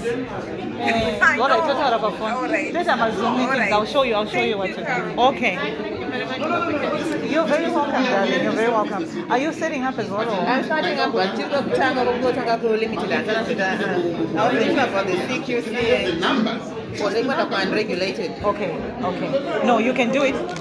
Yeah, go on the CQC registration. Do the registration first, and then if you want, we can connect and you can go through the process. Can go through West Midlands. You're West Midlands. But the good one is not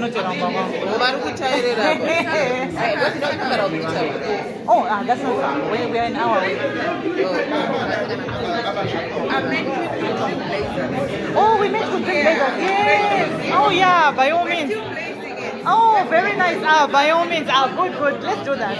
Okay. All right, guys. Hello, guys. How are you? Good, thanks. Oh, good. So you're all set now, yeah? No, I was gonna come to you in an hour. Yeah. So then my CQC registration. Okay.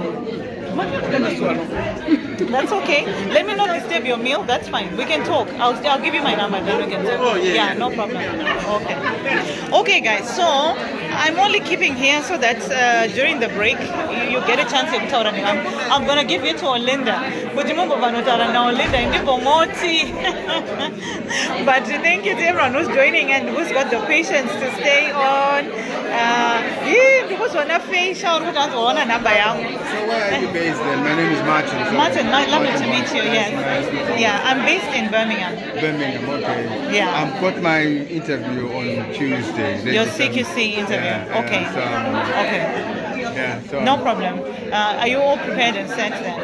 Yeah, I think I've ticked all the boxes. What you guys have been set. Okay. So I think I've ticked all the boxes. Yeah. That's great. Yeah. Oh, you don't get cut. No problem. All the very best. But get in touch if you need anything. Yeah. Okay. That one. I just have to change it. Sure. And there's a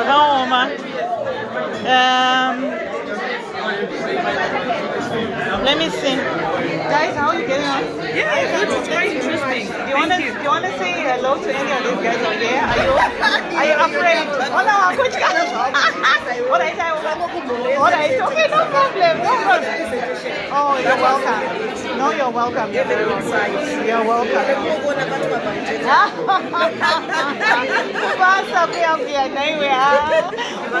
This is real. This is what I do most of the time. Well, in my daytime. Have you started your business then?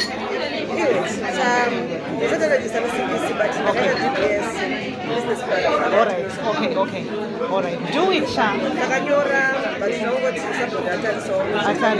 Alright, no problem. No, just do it. Make sure you connect with like-minded people and do it. Don't get yourself distracted with anything. My fingers, alright. Okay. Where's water? Mina tuone chimbotsaka. And this was Russia.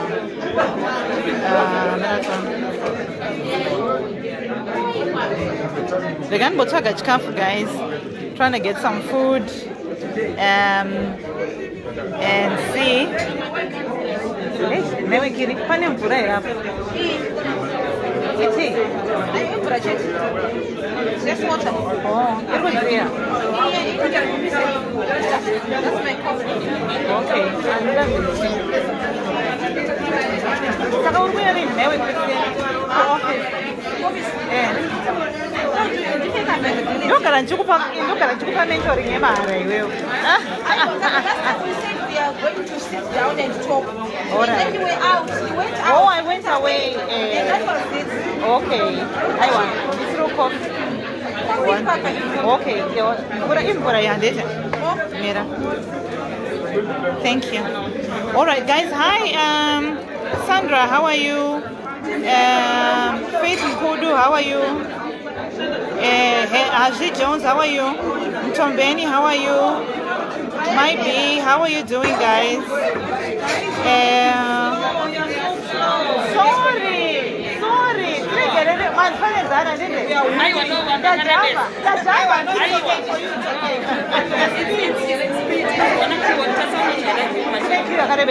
Alright. I want to try one. Can you go to a drink? Those are later. Thanks. Alright. Guys, ngatifambei nequeue tikurumidze. Nai vanhu vari kumberi ngatikurumidzei ka tozogutira kumba ezvinezvi mukangodya mukangodya mbijana yekungobvisa kanzara nditi chifambai guys vanhu vari kumberi social distancing munobva mane covid-19 iswededzai social distancing guys ngatifambei ka quickly guys please ngatifambei quickly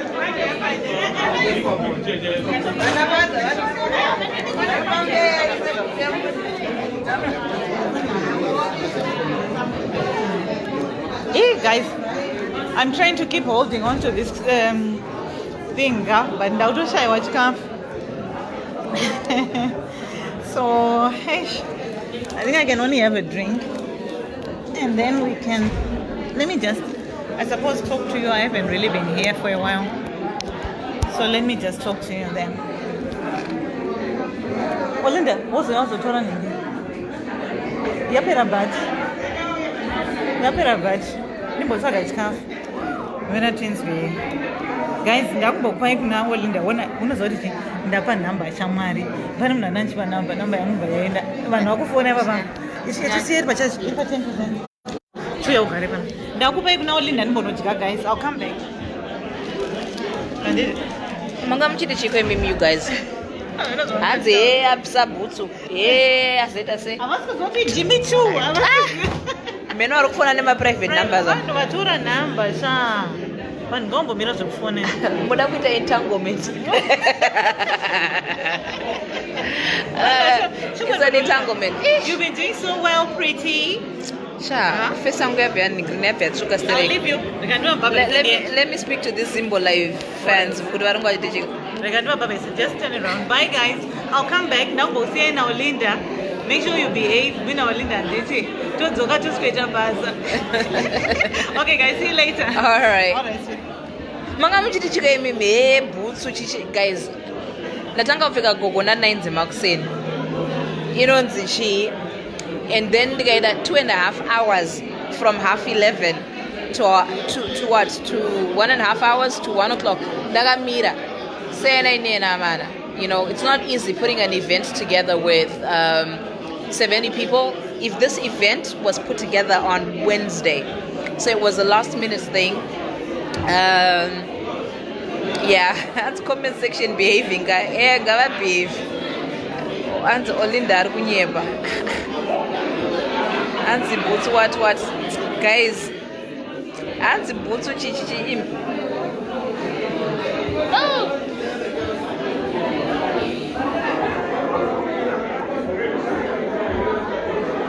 Sana ine butsu yangu. Hi, how are you?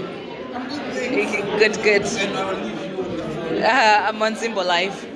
Yeah. All right.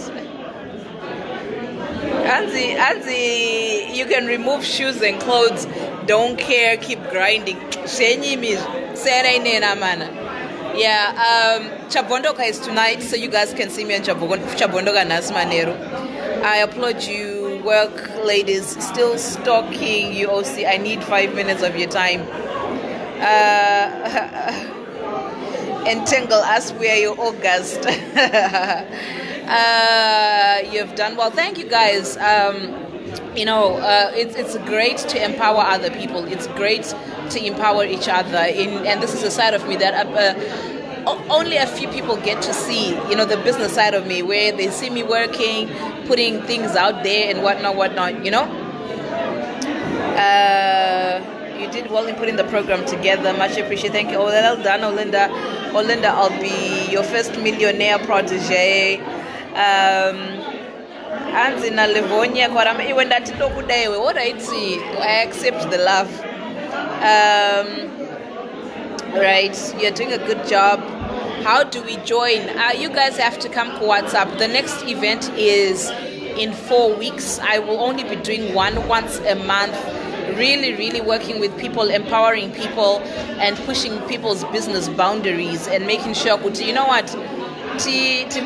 Life, put our energy into something chineningrini. And they can't wait for Chabondo. Contacts, please. This is my number. God, funny.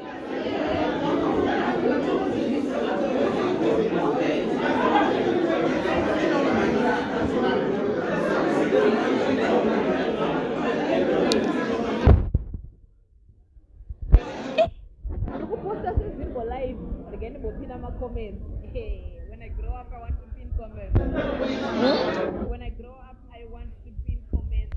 Hey, the pin comments, guys. They're not pin comments. Chop, Zimbo life, they're not pin comments. You want to get their comments. Akana, pin comments. Pin comments. And pin comments, Amana. I've made it in life. I've made it in life. I've made it in life.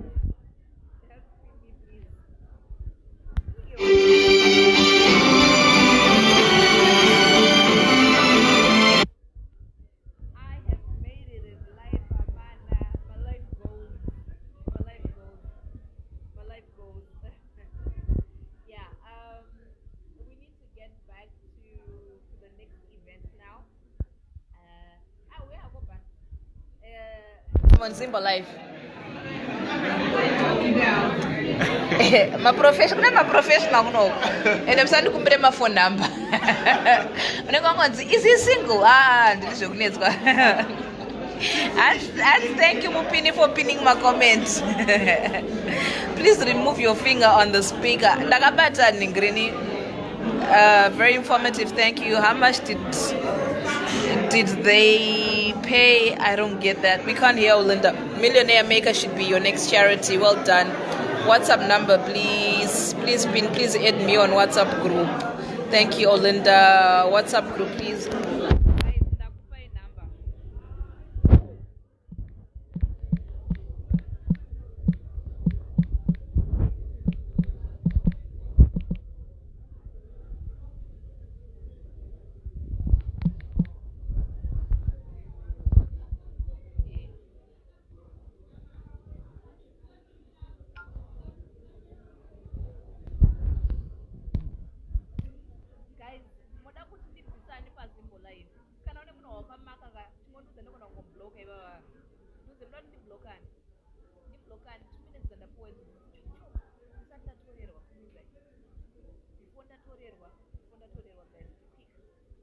You're not going to